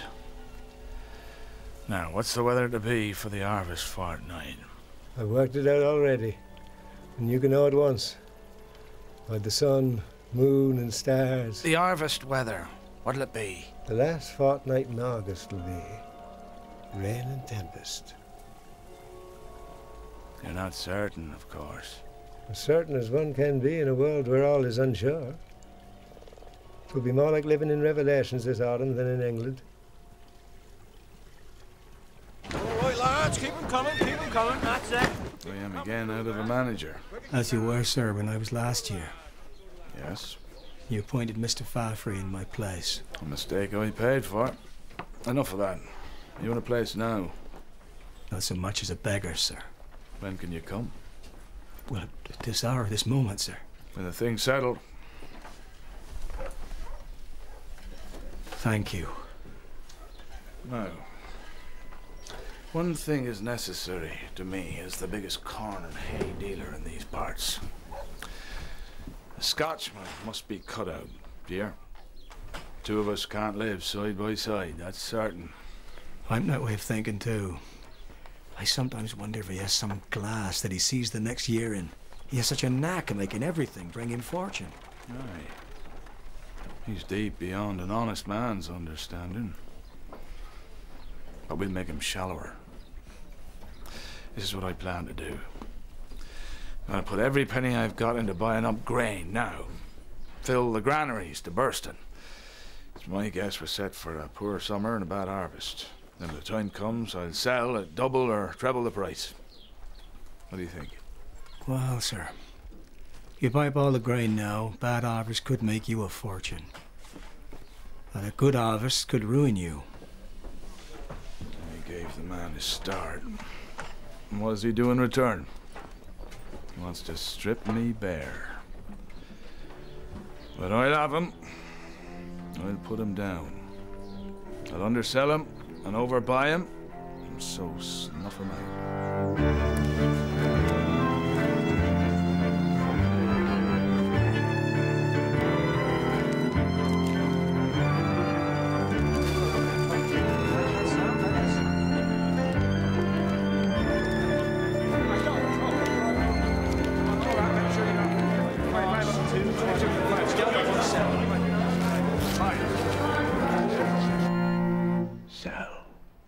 The bank has to protect. Sell? No, your granaries are choking with wheat. Yet the price is less now than what it was when you first bought it. When the weather changes, the prices will rocket sky high. What makes you think the weather's going to change? Were you going to change it? You mark my word. You're a man of influence, Mr. Henshaw. I doubt even you can change the weather. But the point is, the bank can no longer accept the risk. I've given you enough security. My house, my business, everything I own. Yes. And you're in danger of losing it all if the price continues to fall. You gambled on bad weather and you lost. You're not the first. Look, I'm not a gambler or a weather forecaster. I'm a bank manager and I can read a balance sheet. And I am a councillor and a magistrate and a man of property. You got commitments. You got business debts to honour. I'll honour them. So you'll start selling now? I'll sell when I'm ready. It's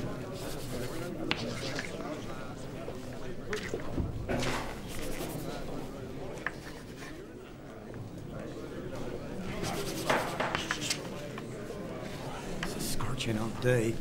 Scorching hot day, you say? But that meant for your blasted advice, it might have been a fine day enough. Why did you let me go on? When a word of doubt from you would have made me think twice. My advice to you, sir, is to do as you thought best. A useful fella. Well, the sooner you find somebody else to help in that way, the better. I need you and your advice no longer.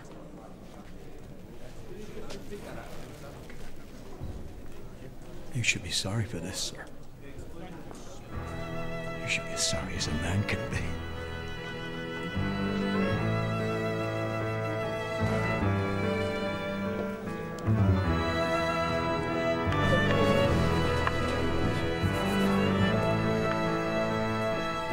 Sell it.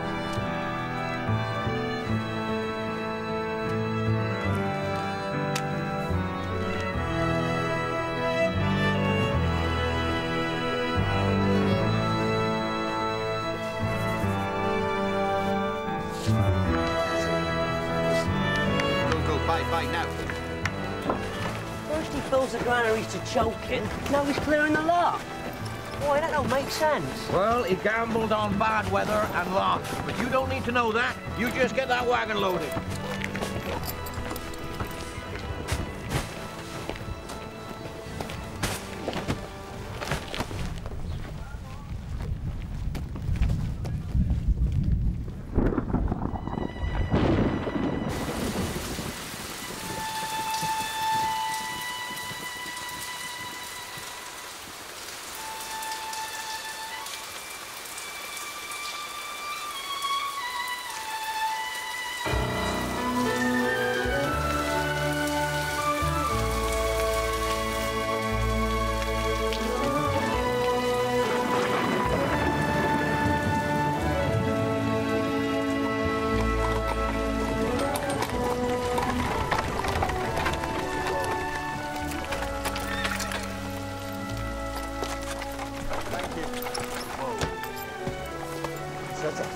There's something I must ask you. You are sure to be sought after because of your wealth, your talents, and your beauty. Or will you resist the temptation to be one of those ladies with lots of admirers and be content to have only one? Donald, I love nobody else.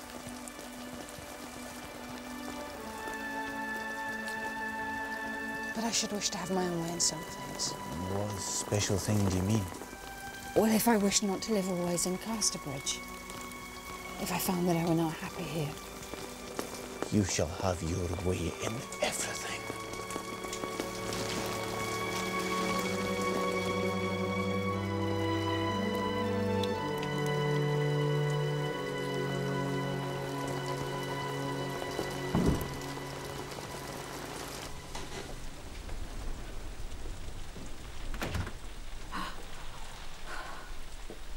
I have a little matter to remind you of, which you seem to have forgotten. I may wish to forget. And I may wish to remember.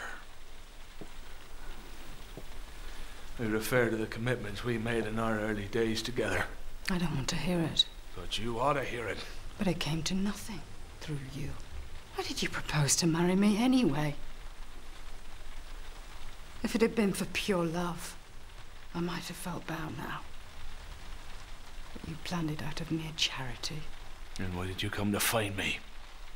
Thought I ought to marry you since you were free. Why don't you think so now?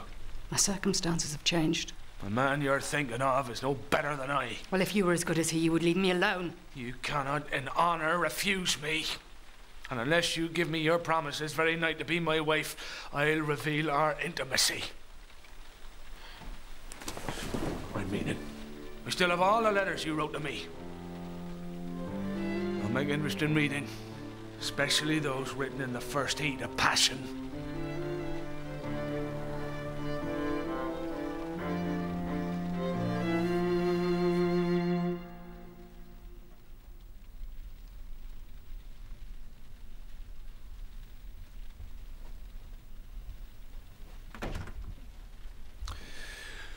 Elizabeth Jane, I want you to hear this.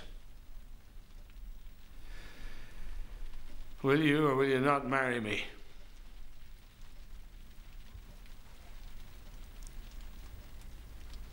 If you wish it, I must agree. You say yes? I do. She agrees because you wish it, Father. But it obviously is not her wish. What makes her agree? Don't compel her to do anything against her will. I've lived with her, and I know she cannot bear too much. Don't be stupid. This'll leave him free for you, if you want him, won't it? Him? Who are you talking about? Nobody, as far as I'm concerned. Then it's my mistake. But this business is between me and Miss Templeman. And you agree to be my wife? I do.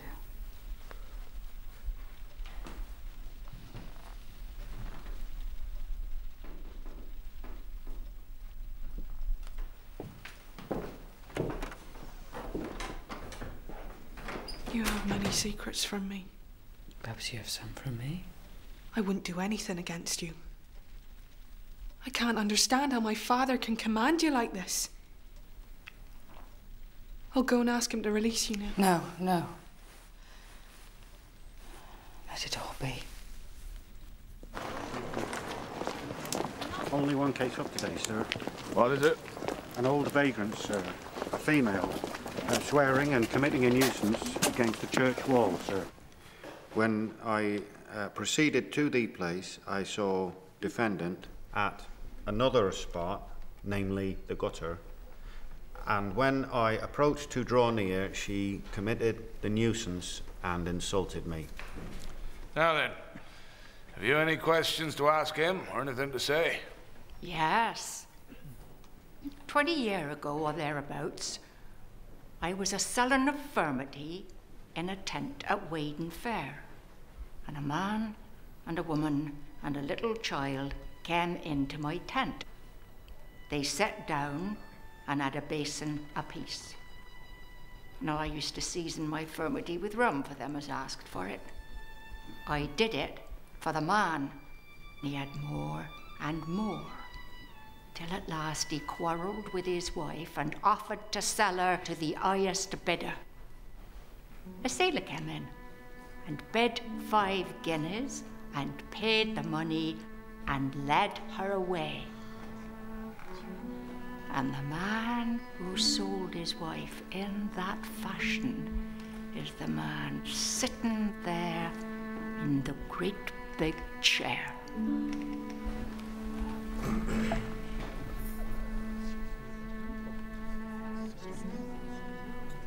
'Tis true.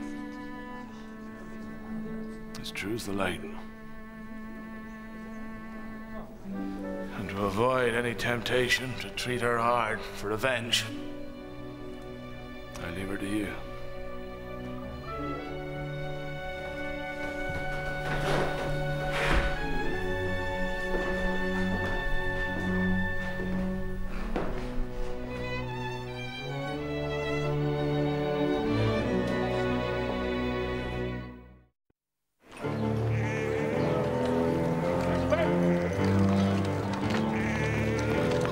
See Lucetta. I call her every day for a week, and every day the maid says she is away. Where is she? When will she be back? I'm back this morning. We'll speak to her. She isn't in. Well, Elizabeth, please! I must see her. She's gone for a walk on the hills. Elizabeth, I cannot undo what I did 21 years ago.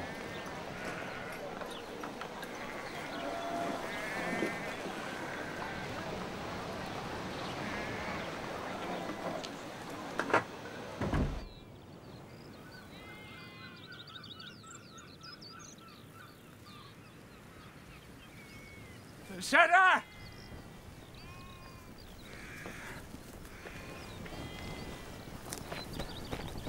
Lucetta, I have been desperate to see you these last few days. I don't want to make you wretched. And to marry me now would do that. You've made that plain. But could we not put off all thought of marriage for a year or two and agree to an indefinite engagement? I cannot. I have a reason for proposing this. Listen to me first. You may have heard that I've been unlucky this year. I did what I've never done before. Speculated rashly, and I lost. I am the bank's creature now. Perhaps I could help you. I could advance you some money. But no, I'm not a man to sponge on a woman, even though she may be so nearly my own as you. No, listen, what you can do is this, and it would save me. You could persuade the bank to hold off for just another 2 weeks. Now, let me explain. If you would just let it be known that you are my intended and that we are to be quietly married this next fortnight. Wait, you haven't heard all. Nobody else need know. You could just go with me to Mr. Grower and let me speak to you on such terms. I would ask him to keep a secret. He'd wait willingly then. A fortnight's forbearance on his part would be enough for me to pull through. And then I could go to him and tell him all's postponed between us for a year or two. Not a soul need know that you've helped me. If it were anything else. But it's such a little thing. I could have said as much to Grower myself, but he wouldn't have believed me. It's not because I won't, it's because I absolutely can't. Why not? Because he was a witness. A witness of what? Well, let's hear what you mean. Witness of my marriage. Marriage? Yes.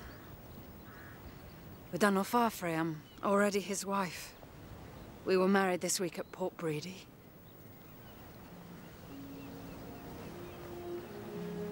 You married him? But you married him while he's bound to marry me? Well, how could I keep my promise to you after hearing that you'd sold your first wife at a fair like that? I couldn't risk myself in your hands. I love Donald, but I knew I should lose him if I didn't secure him at once, for you would carry out your threat of telling him of our former acquaintance. But you'll not do so now, will you, Michael? I've a mind to punish you as you deserve. One word to this brand new husband of yours, and your precious happiness is blown to atoms. Don't say another word. Go home! Don't stay here any longer! Go home!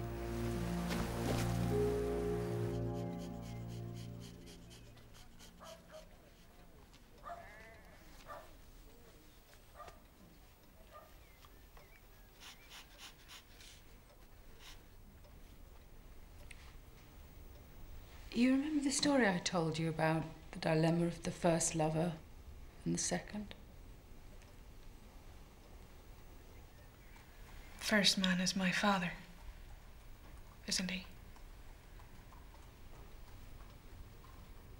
Yes. Then there's only one course open to you. You ought to marry Mr. Henchard or nobody.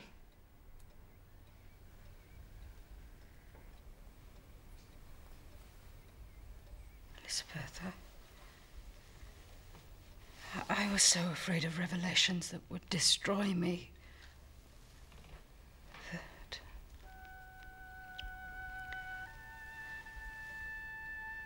You've married Mr. Farfrey.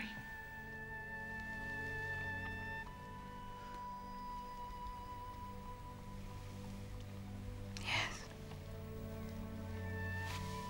But I told him I would like you to stay with me just as before.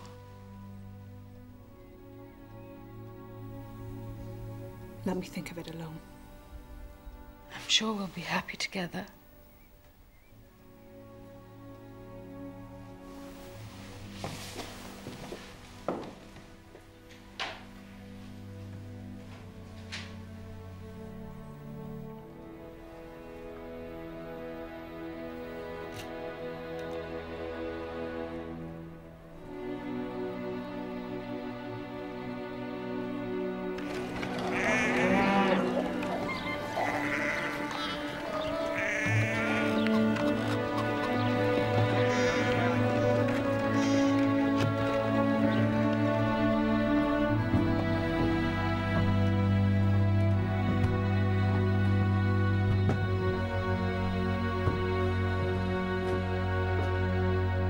As a creditor's in this case, I want you to know that I've proved the balance sheet to be as honestly made out as it could possibly be.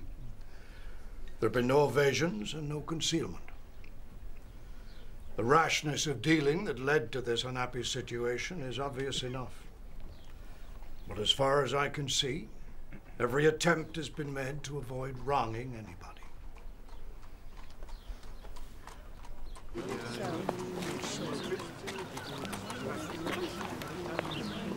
What's the occasion?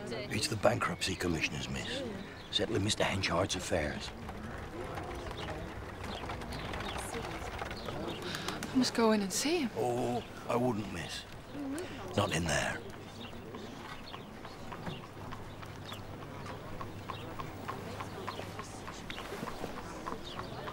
Over and above the assets that appear on the balance sheet, there'll be these.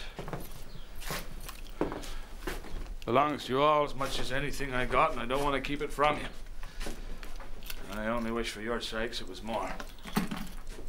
No. No, we don't want that. It is honourable of you, but keep it. What do you say, neighbours? Do you agree? Surely. We wouldn't wish it at all. Well, the case is a desperate one. I have to admit I've never met a debtor who behaved more fairly. Now, the next step is to see that all the possessions are properly ticketed so that we can proceed with the auctions without delay.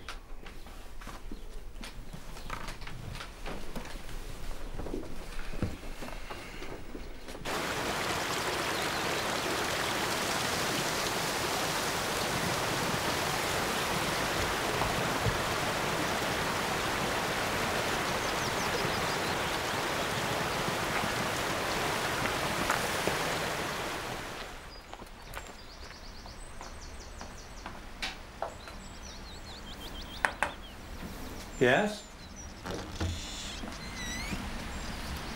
I've come to speak to my father. He has a room through there.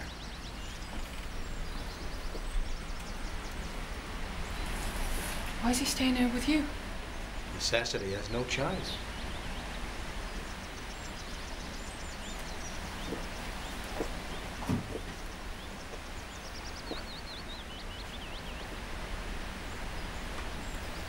Go away. I don't want to see you.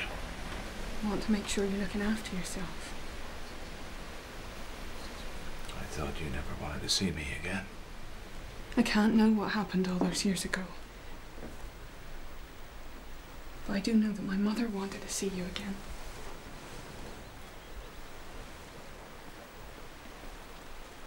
And that you did all you could to make amends when we returned. You looked after her. And I'm gonna look after you. It's not worth the effort. I'm nothing. Got nothing. Yes, you have. You've got your daughter. You've got me.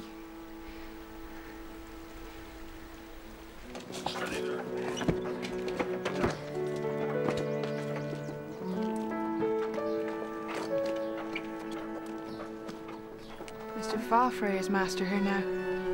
Yes, Miss Henchard. Mr. Farfrae's bought the concern and all us work folk with it. It's better for us now. Though I shouldn't say that to you. But, well, we don't have to fear for our lives as we did before. So, though I get a shilling a week less, I feel a richer man now.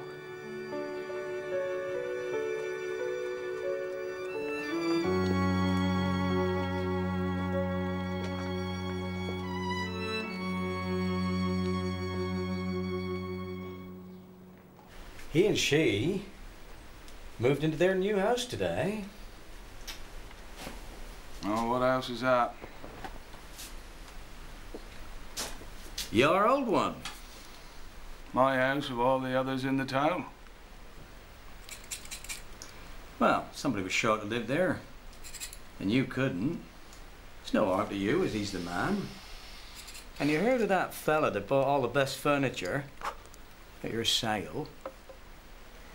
He was bidding for no other than Farfrey all the while. It was never even moved out of the house. He's already got the lease. My furniture too. Surely he'll buy my body and soul likewise.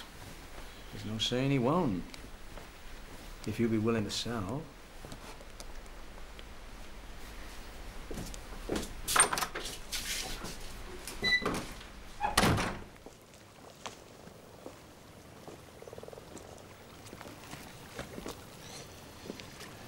Mr. Henshaw, I heard that you were thinking about emigrating. Is it true?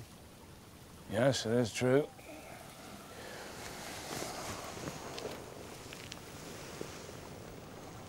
Now listen to me. If I'm not taking up your time, just as I once listened to you, don't go. You stay at home. But I can do nothing else, man. Little money I have will just keep body and soul together for a few weeks and no more. Aye, but what I propose is this. If you'll listen, you come and stay in your old house. I'm sure my wife would not mind at all. Until there's an opening for you. No, we should quarrel. You'd have part of the house for yourself. Nobody to interfere with you. You don't know what you ask. But I can do no less than thank you.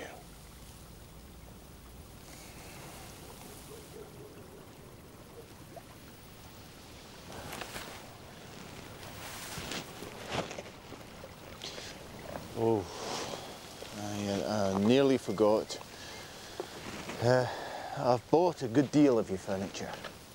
So I've heard. Well, it's not so very much that I wanted it for myself. I'd like you to come and pick out any pieces that you care for. You'll not be depriving me. What? Give it to me for nothing? But you paid the creditors for it. Aye. But maybe it's worth more to you than it is to me. And if you're needing work, well, of course, there's always work in the cornyard for you. I sometimes think I've wronged you.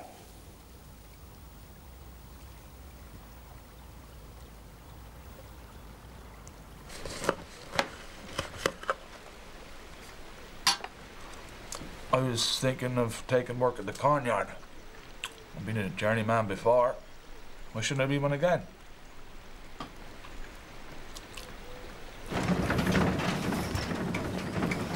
Hear what they're all saying?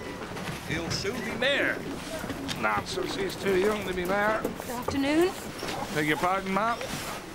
Said good afternoon. Good afternoon, ma'am. Glad to see you, ma'am. But we humble workmen think it a great honour that a lady should look in and take an interest in us. Would you please not speak to me like that? I'm only too glad that you should have employment of my husband, but in all fairness, treat me as his wife. I've committed no crime and done you no injury.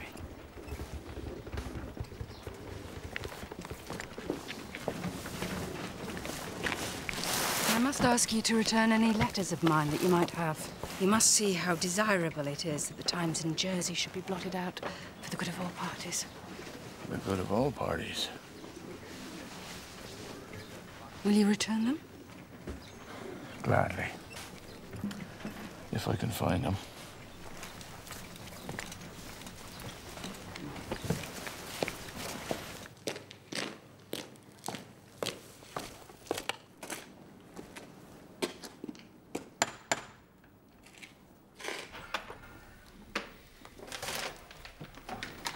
Is this it? It is. I must apologize for not returning it to you. Never mind. It's just a bundle of old letters. I hope Mrs. Farfrey is well. Aye. She was feeling a wee bit tired. Went to bed early. You won't have forgotten that curious chapter in my history I told you about. And you gave me some assistance in. Well, these letters are related to that, though thank God it's all over now. Aye. What became of the poor woman? Luckily, she married. Married well. So these reproaches she poured out on me earlier on don't now cause me any twinges, as they might otherwise have done. The young lady must have had a heart that bore transplanting very readily. Oh, she had. She had.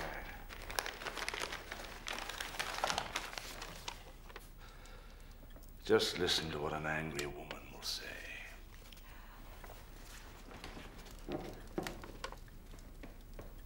For me, there is practically no future. It is impossible that I can be the wife of any other man. And yet I am no more to you than the first woman you meet on the street. That's how she went on to me. Acres of words like that, when what happened was what I could not cure. She finishes. Thus I sit here, forsaken by my few acquaintance and forsaken by you. And then her signature. She signs herself. Yours as always.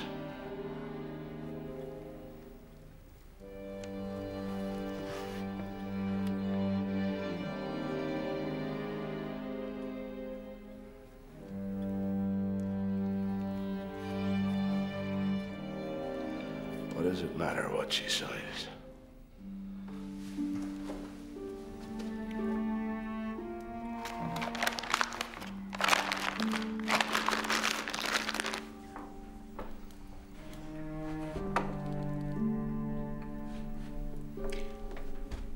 I think Hенchard is a bit crazed. He's just been reading me some letters relating to his past life. I had no choice but to listen. He is a strange man. He's so intense. I sometimes think he hates me. I can understand why he should feel a wee bit of envy, but I cannot understand the intensity of what he feels. Can you? It's more like an old-fashioned rivalry in love than a rivalry in trade. Though perhaps trade was his love. Does he know that we are? No, I said nothing about the baby. I didn't think he'd exactly welcome another Fafre.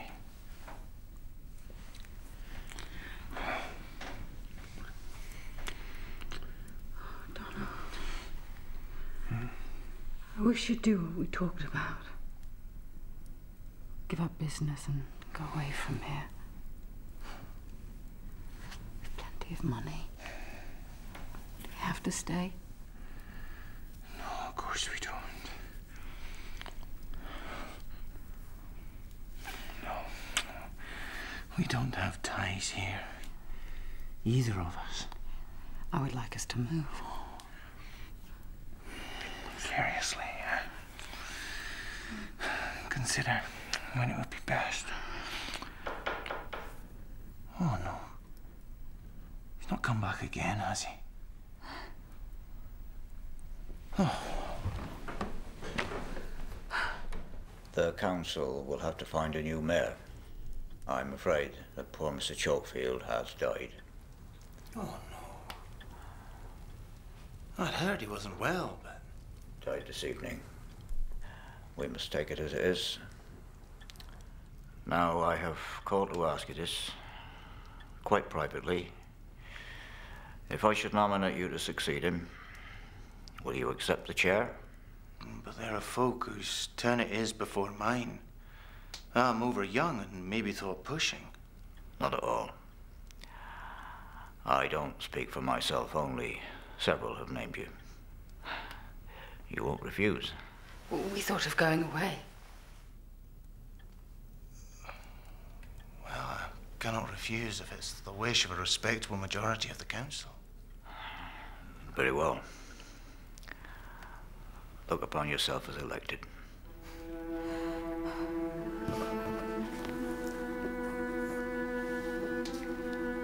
We've had aldermen long enough.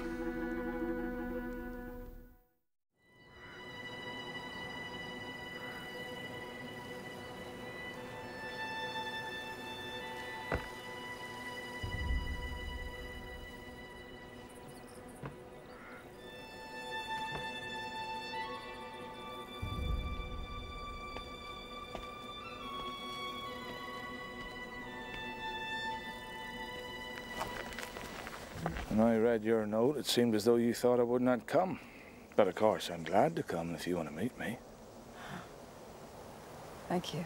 I'm sorry to see you looking so ill. How can you be sorry when you deliberately cause it?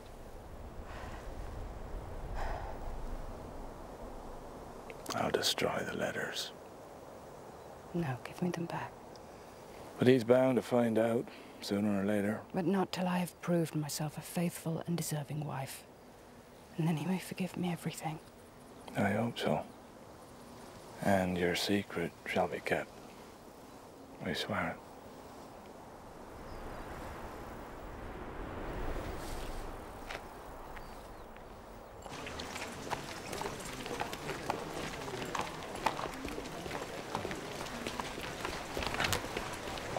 Beg pardon for intruding, Mrs. Faffery, but I've heard there may be the position of corn manager available soon. I wish to offer myself. I can offer good security, and I've written to Mr. Faffery stating as much.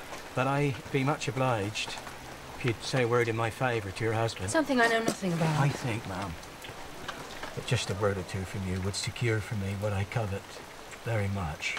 Indeed. I'm afraid I hold no influence over my husband in his business matters. Well, look, could you just...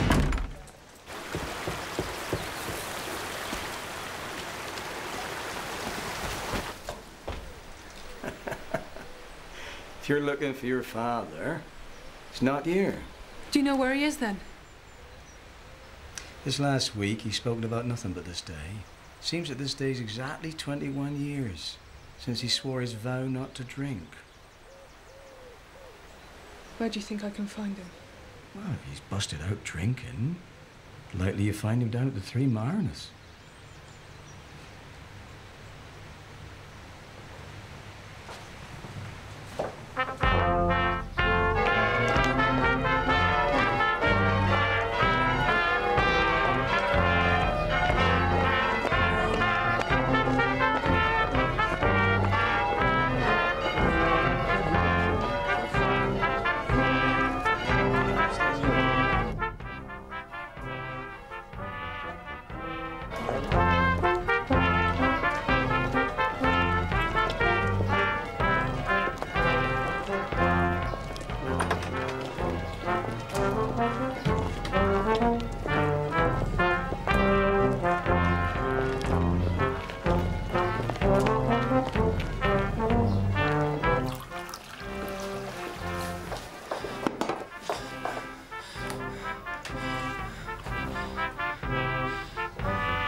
Take you home.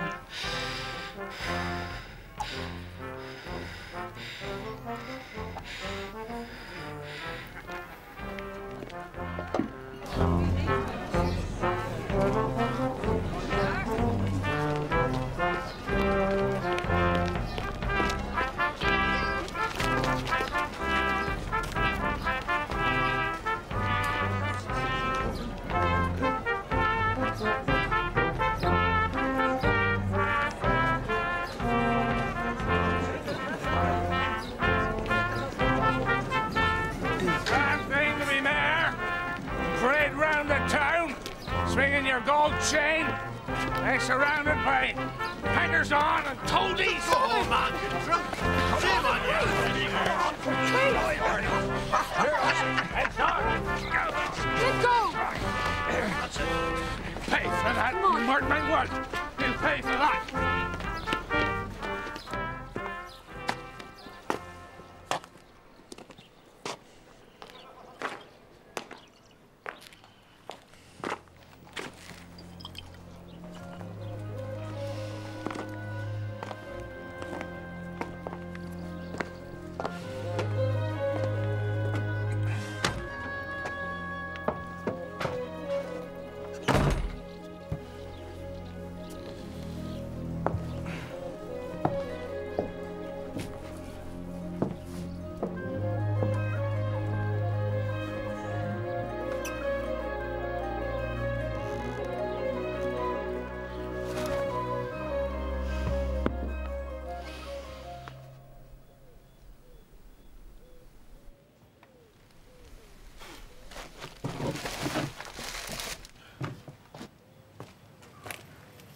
you come up here?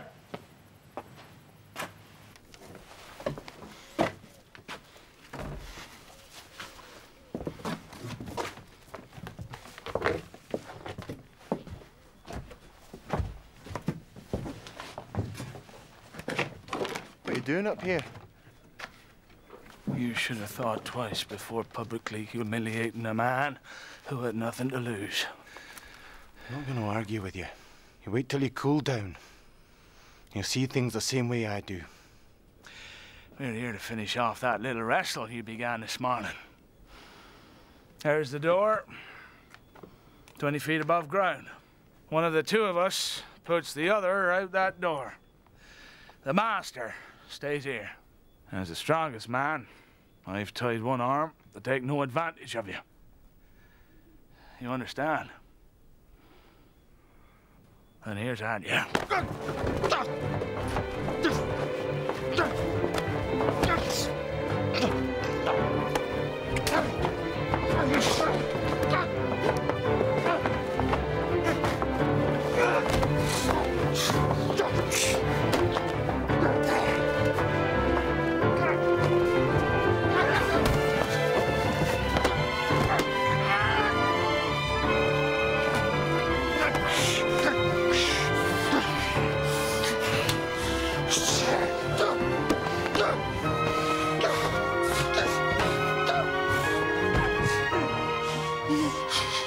This is the end of what you began this morning. Your life is mine to take. And take it. Take it. You've wished it long enough.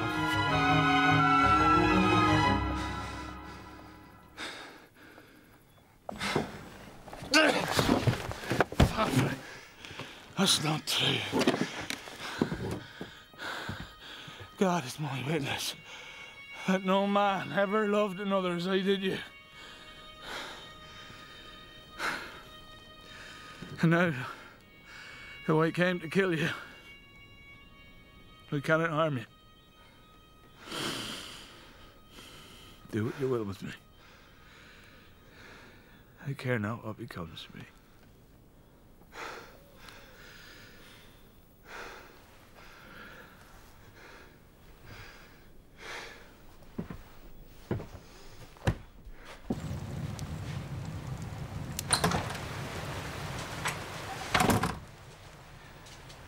I wish you to do something for me, Jock.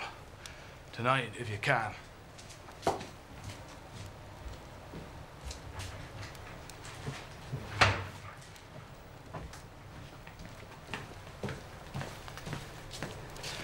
Leave this at Mrs. Farfray's for her. I should go myself, of course, but I don't wish to be seen there. Thank you.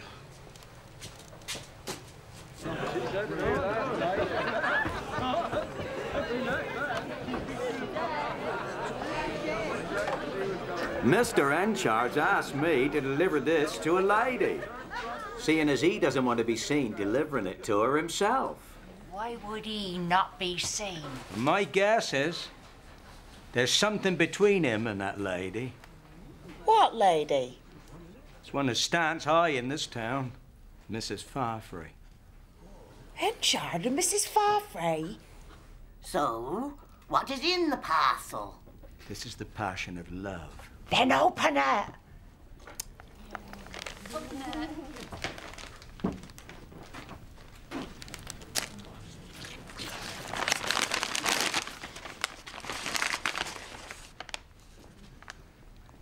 It's just as I said. It's her love letters to him. Love letters? Then let's hear 'em, good soul.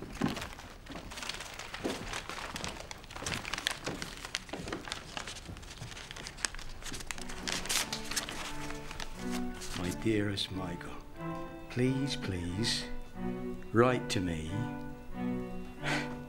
I am desperate to know when I can come to you. Mrs. Farfray wrote that. I say this is a good ground for a skimmity ride. I live only for the day when I can be with you again and have your strength to protect me.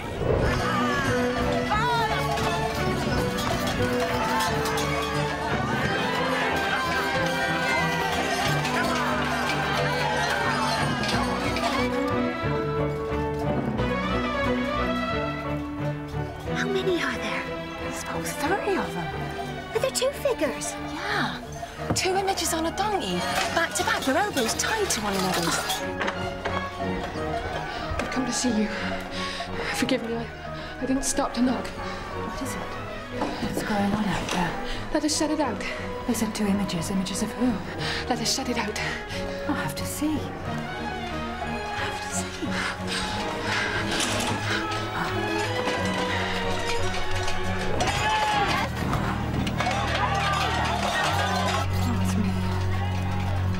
It's me and Henshaw. I said nobody to stop it, not one. Come away. Let me close the shutters. She's mean. My enchantress. Oh!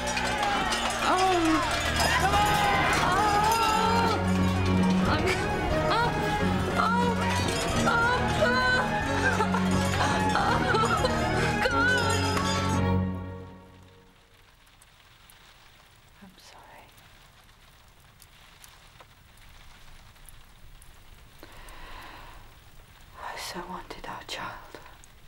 Hush. I haven't been the wife you deserve. Oh, darling. You have been the wife I deserve. Now go to sleep.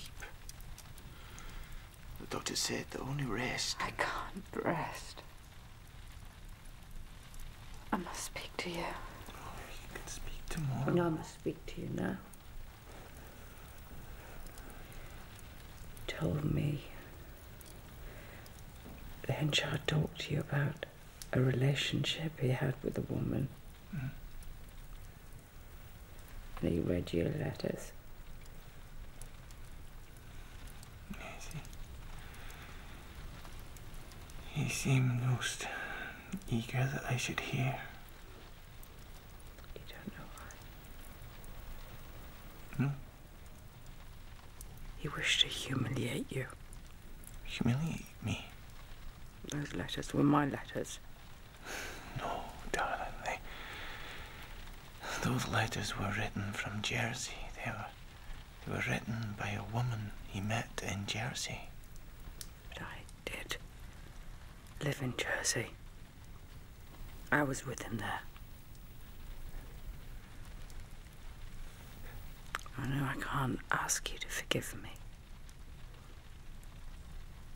But I cannot leave you deceived.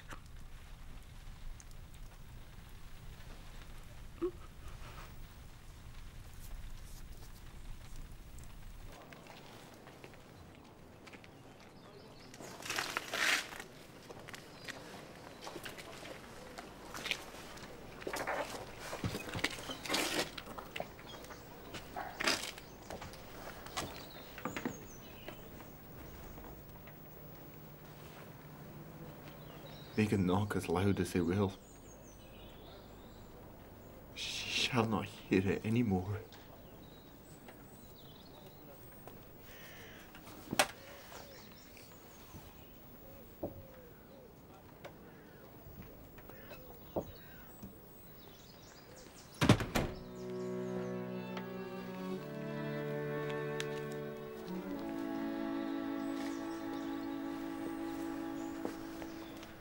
Father.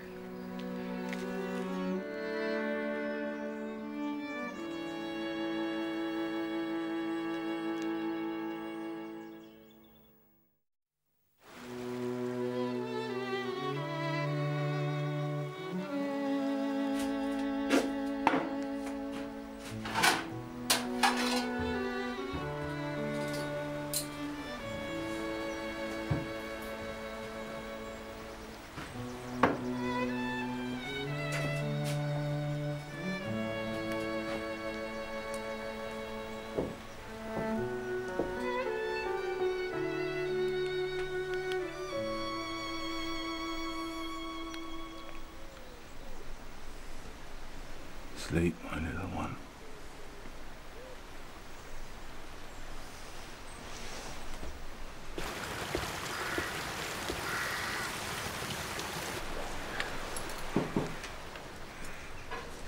Good morning.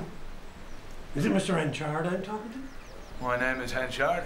Can I have a few words with you? By all means.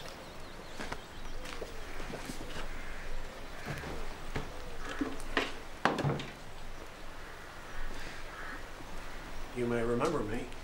No. Well, perhaps you may not. My name is Newsom.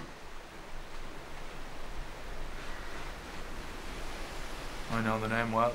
I make no doubt of that. Well, the fact is, I've been looking for you this fortnight past. I landed at Budmouth. I've travelled backwards and forwards asking after you, until at last I learned you've been living in Kastърбридж. I got here by coach 10 minutes ago. So, here I am. Now, that transaction between us some 20 years agone, 'tis what I've called about. 'Twas a curious business. It was worse than curious. I cannot even allow that I'm the man you met then. I was not in my senses. And a man's senses are himself. We were young and thoughtless. However, I've come here to mend matters rather than open arguments. Poor Susan. She was a homespun woman. Not shrewd or sharp at all. No, she was not. He was fairly happy. Your child died, she had another, and all went well. Until somebody told her our relationship was a mockery. Then and there, in her simple way, she decided she had to leave. I went off to sea, to the other side of the Atlantic. The ship went down, and it was supposed we'd all been lost. Now, that much Susan told me. But I found myself ashore in Newfoundland. And I decided it'd be most kindness to let Susan go on thinking me lost. I thought, she'll go back to him as she thinks she ought. And the child will have all. And so it turned out. They told me in Budmouth that Susan was dead. But my Elizabet Jane, where is she? Dead, likewise. Surely you heard that too? Dead? When did she die? A year ago and more. My journey here there has been for nothing. I may as well go as I came. It has served me right. I'll trouble you no longer.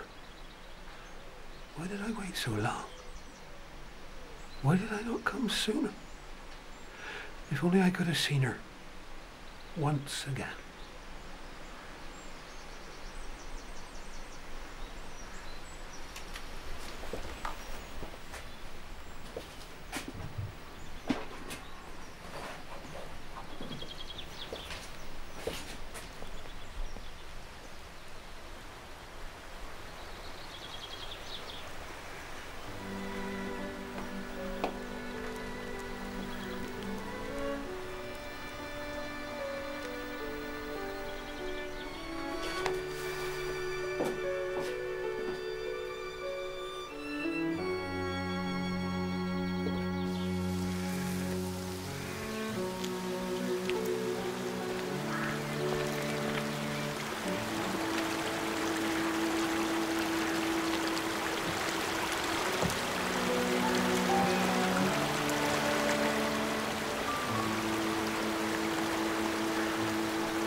Elizabeth,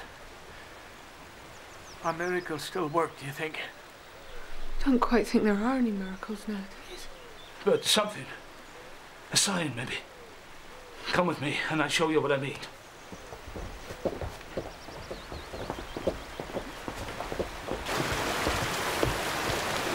What do you see?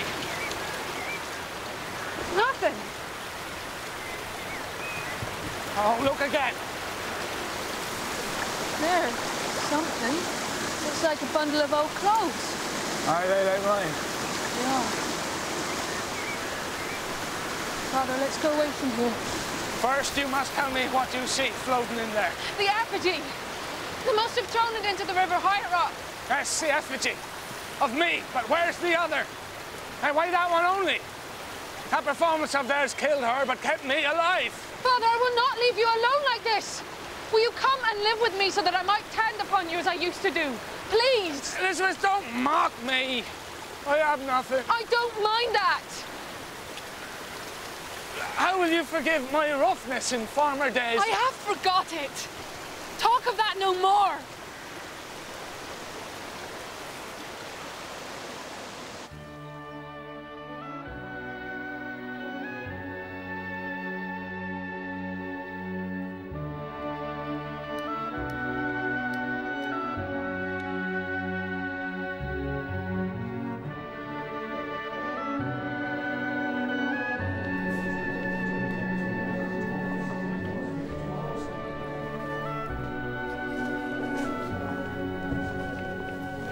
Who'd have thought it? Hенchard running a seed shop.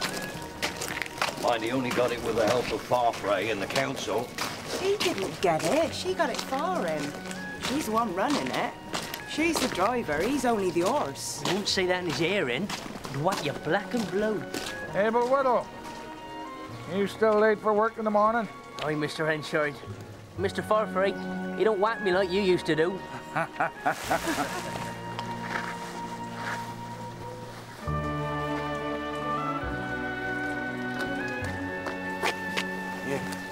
Let me help you.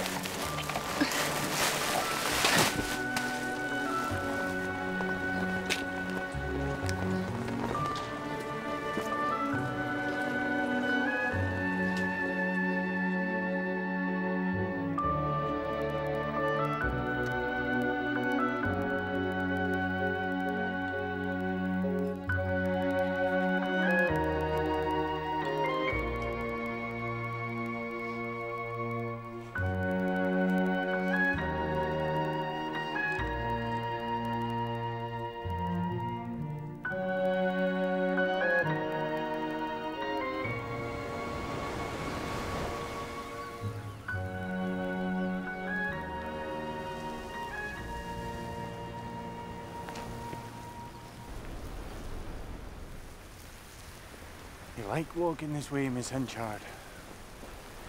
Is it not so? Yes. I've chosen this way latterly. Though I have no great reason for it. That may make a reason for others. I don't know that. My reason, however, such as it is that I wish to get a glimpse of the sea every day. Is it a secret why? Yes. I doubt any good will come of secrets. A secret casts a deep shadow over my life. And well, you know what it is.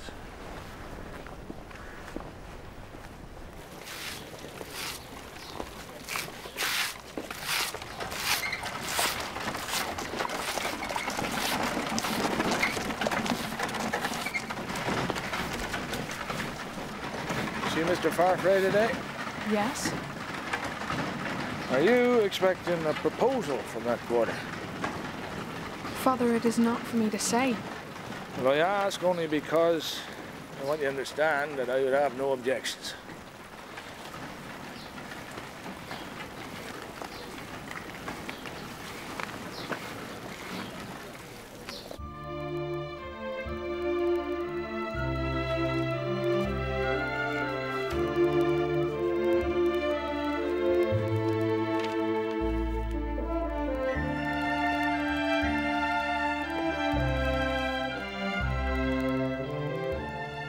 Thank you for those books, Mr. Farfrae. I wonder if I ought to accept so many.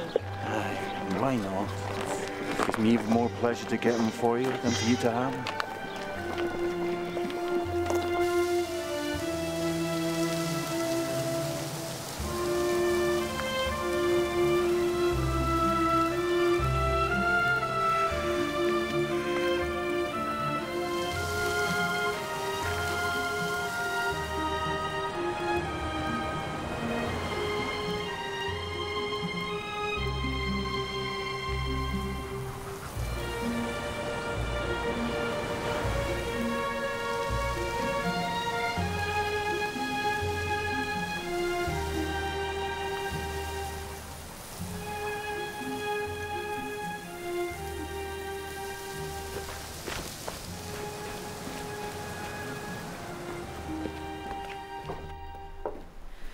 Father.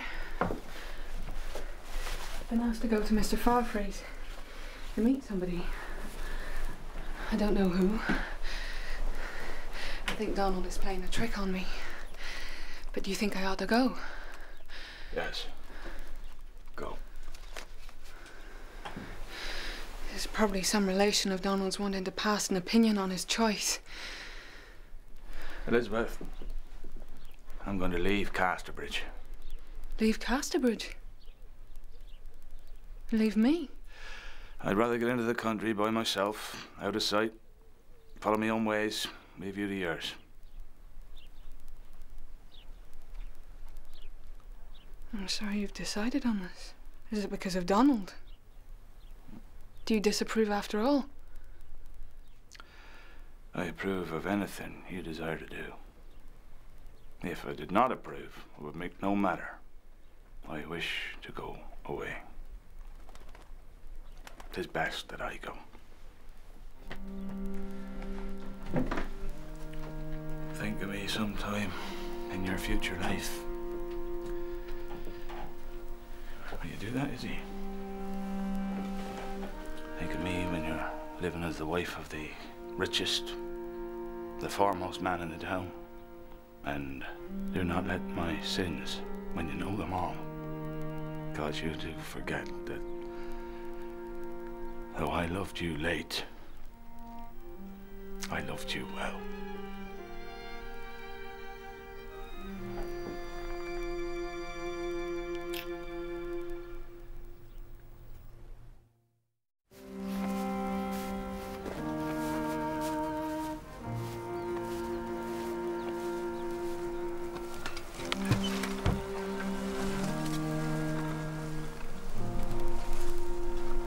Promise not to forget me when...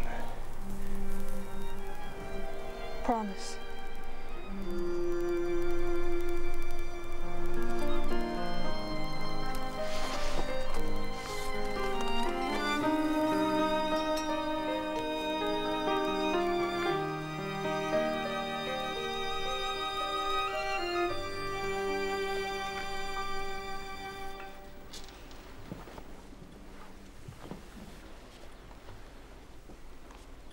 He is gone.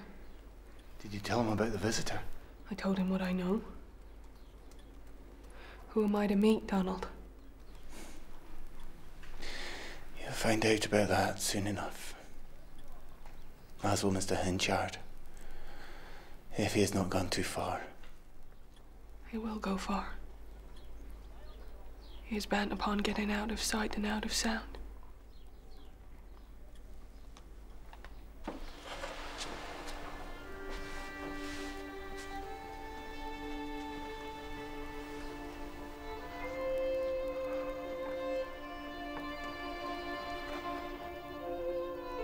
Elizabeth Jane.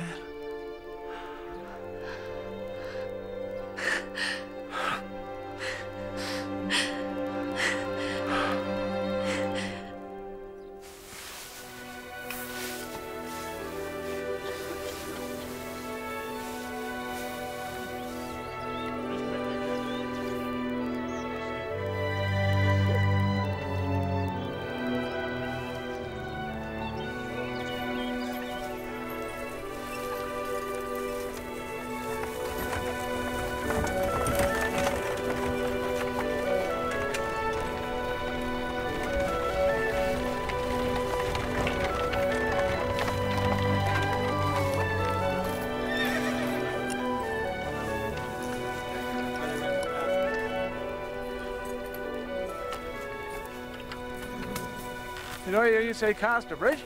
Yes, I've just come from there, Master. I heard Mr. Farfrae, the last mayor there, was thinking of getting married. Now, is that true or not? I couldn't for the life of me say. Yes, John, you forget. What were them packages we carried there last week? Surely they said a wedding was coming off soon. St. Martin's Day. Walk on.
Mr. Henshaw. Did you inform your mistress that an old friend has come to offer his congratulations? Yes, sir. They're in the dining room. Please, come through.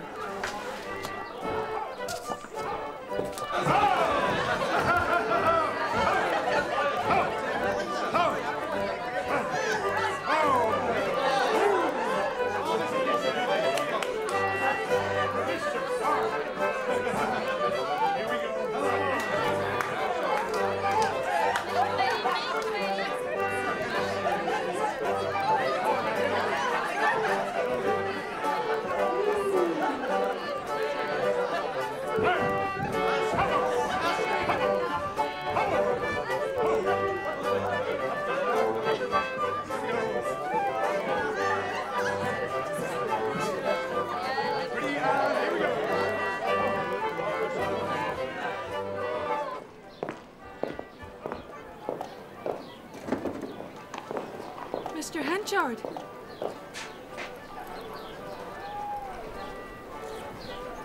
I see you have your real father in my place. I could have loved you always.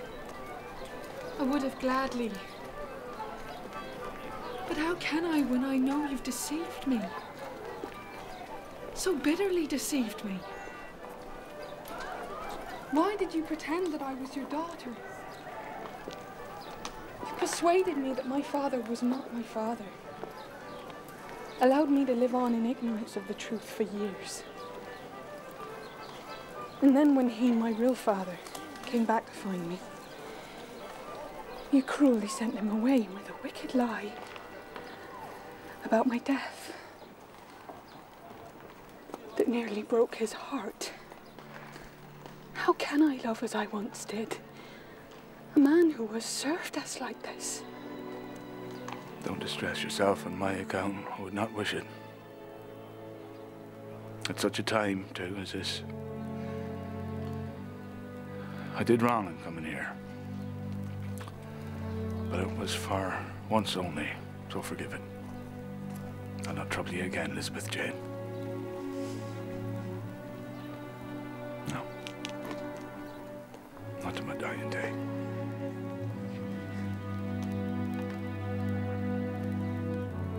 Bye.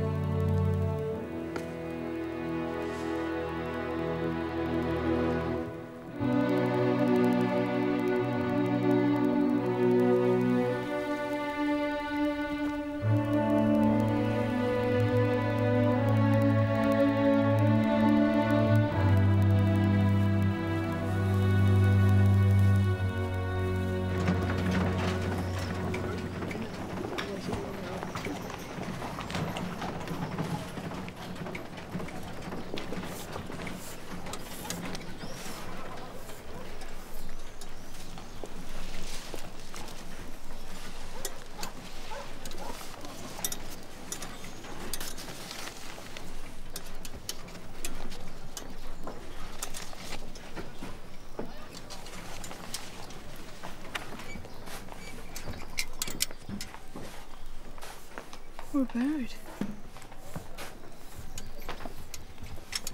How did it get here? Oh, man. Mr. Henshaw. I saw him here with it. He must have gone and left it.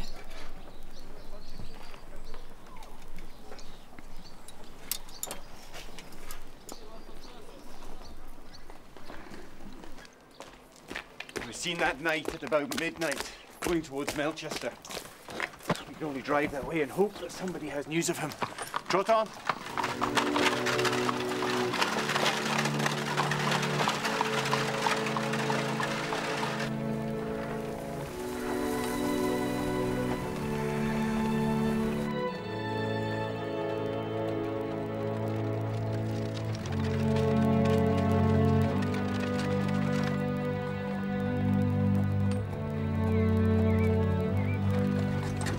So far away from Kastърбридж. She said it must be able to. It's just like him. He may be little too. He hasn't been to the yard this last week. He went away without saying a word.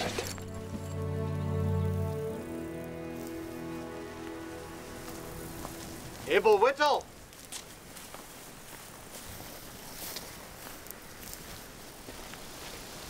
Is Mr. Henchard here? He's just gone. Not that. Yes, ma'am. He's gone. I seen him go down the street on the day of your worshipful's wedding. And I thought he looked faltering, and I followed. We walked on all night, and in the blue of the morning, I see that he was wambling. He could hardly drag along. And I see this place. What, Whittle? He said. Can you really be such a poor fond fool to care for such a wretch as I? I made him as comfortable as I could, but he didn't gain strength. For you see, ma'am, he couldn't eat.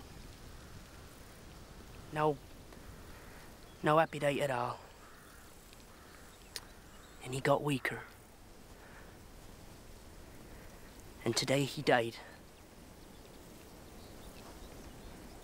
One of the neighbours have gone to get a man to measure him. Is that so? Left a piece of paper with some writing on it. They can't read writing, so I don't know what it is. I can get it and show you.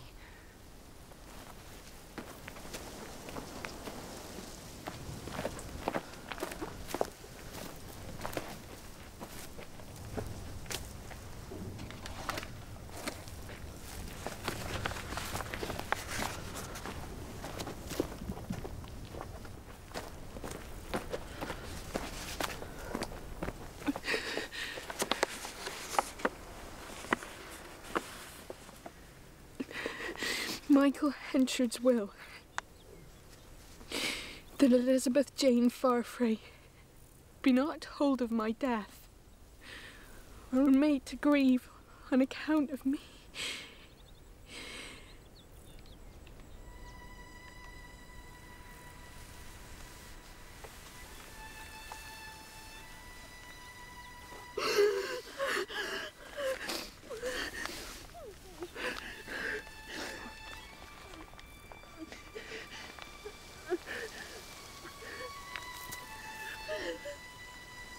And that I be not buried in consecrated ground, and that no sexton be asked to toll the bell, and that nobody is wished to see my dead body, and that no mourners walk behind me at my funeral, and that no flowers be planted on my grave, and that no man remember me.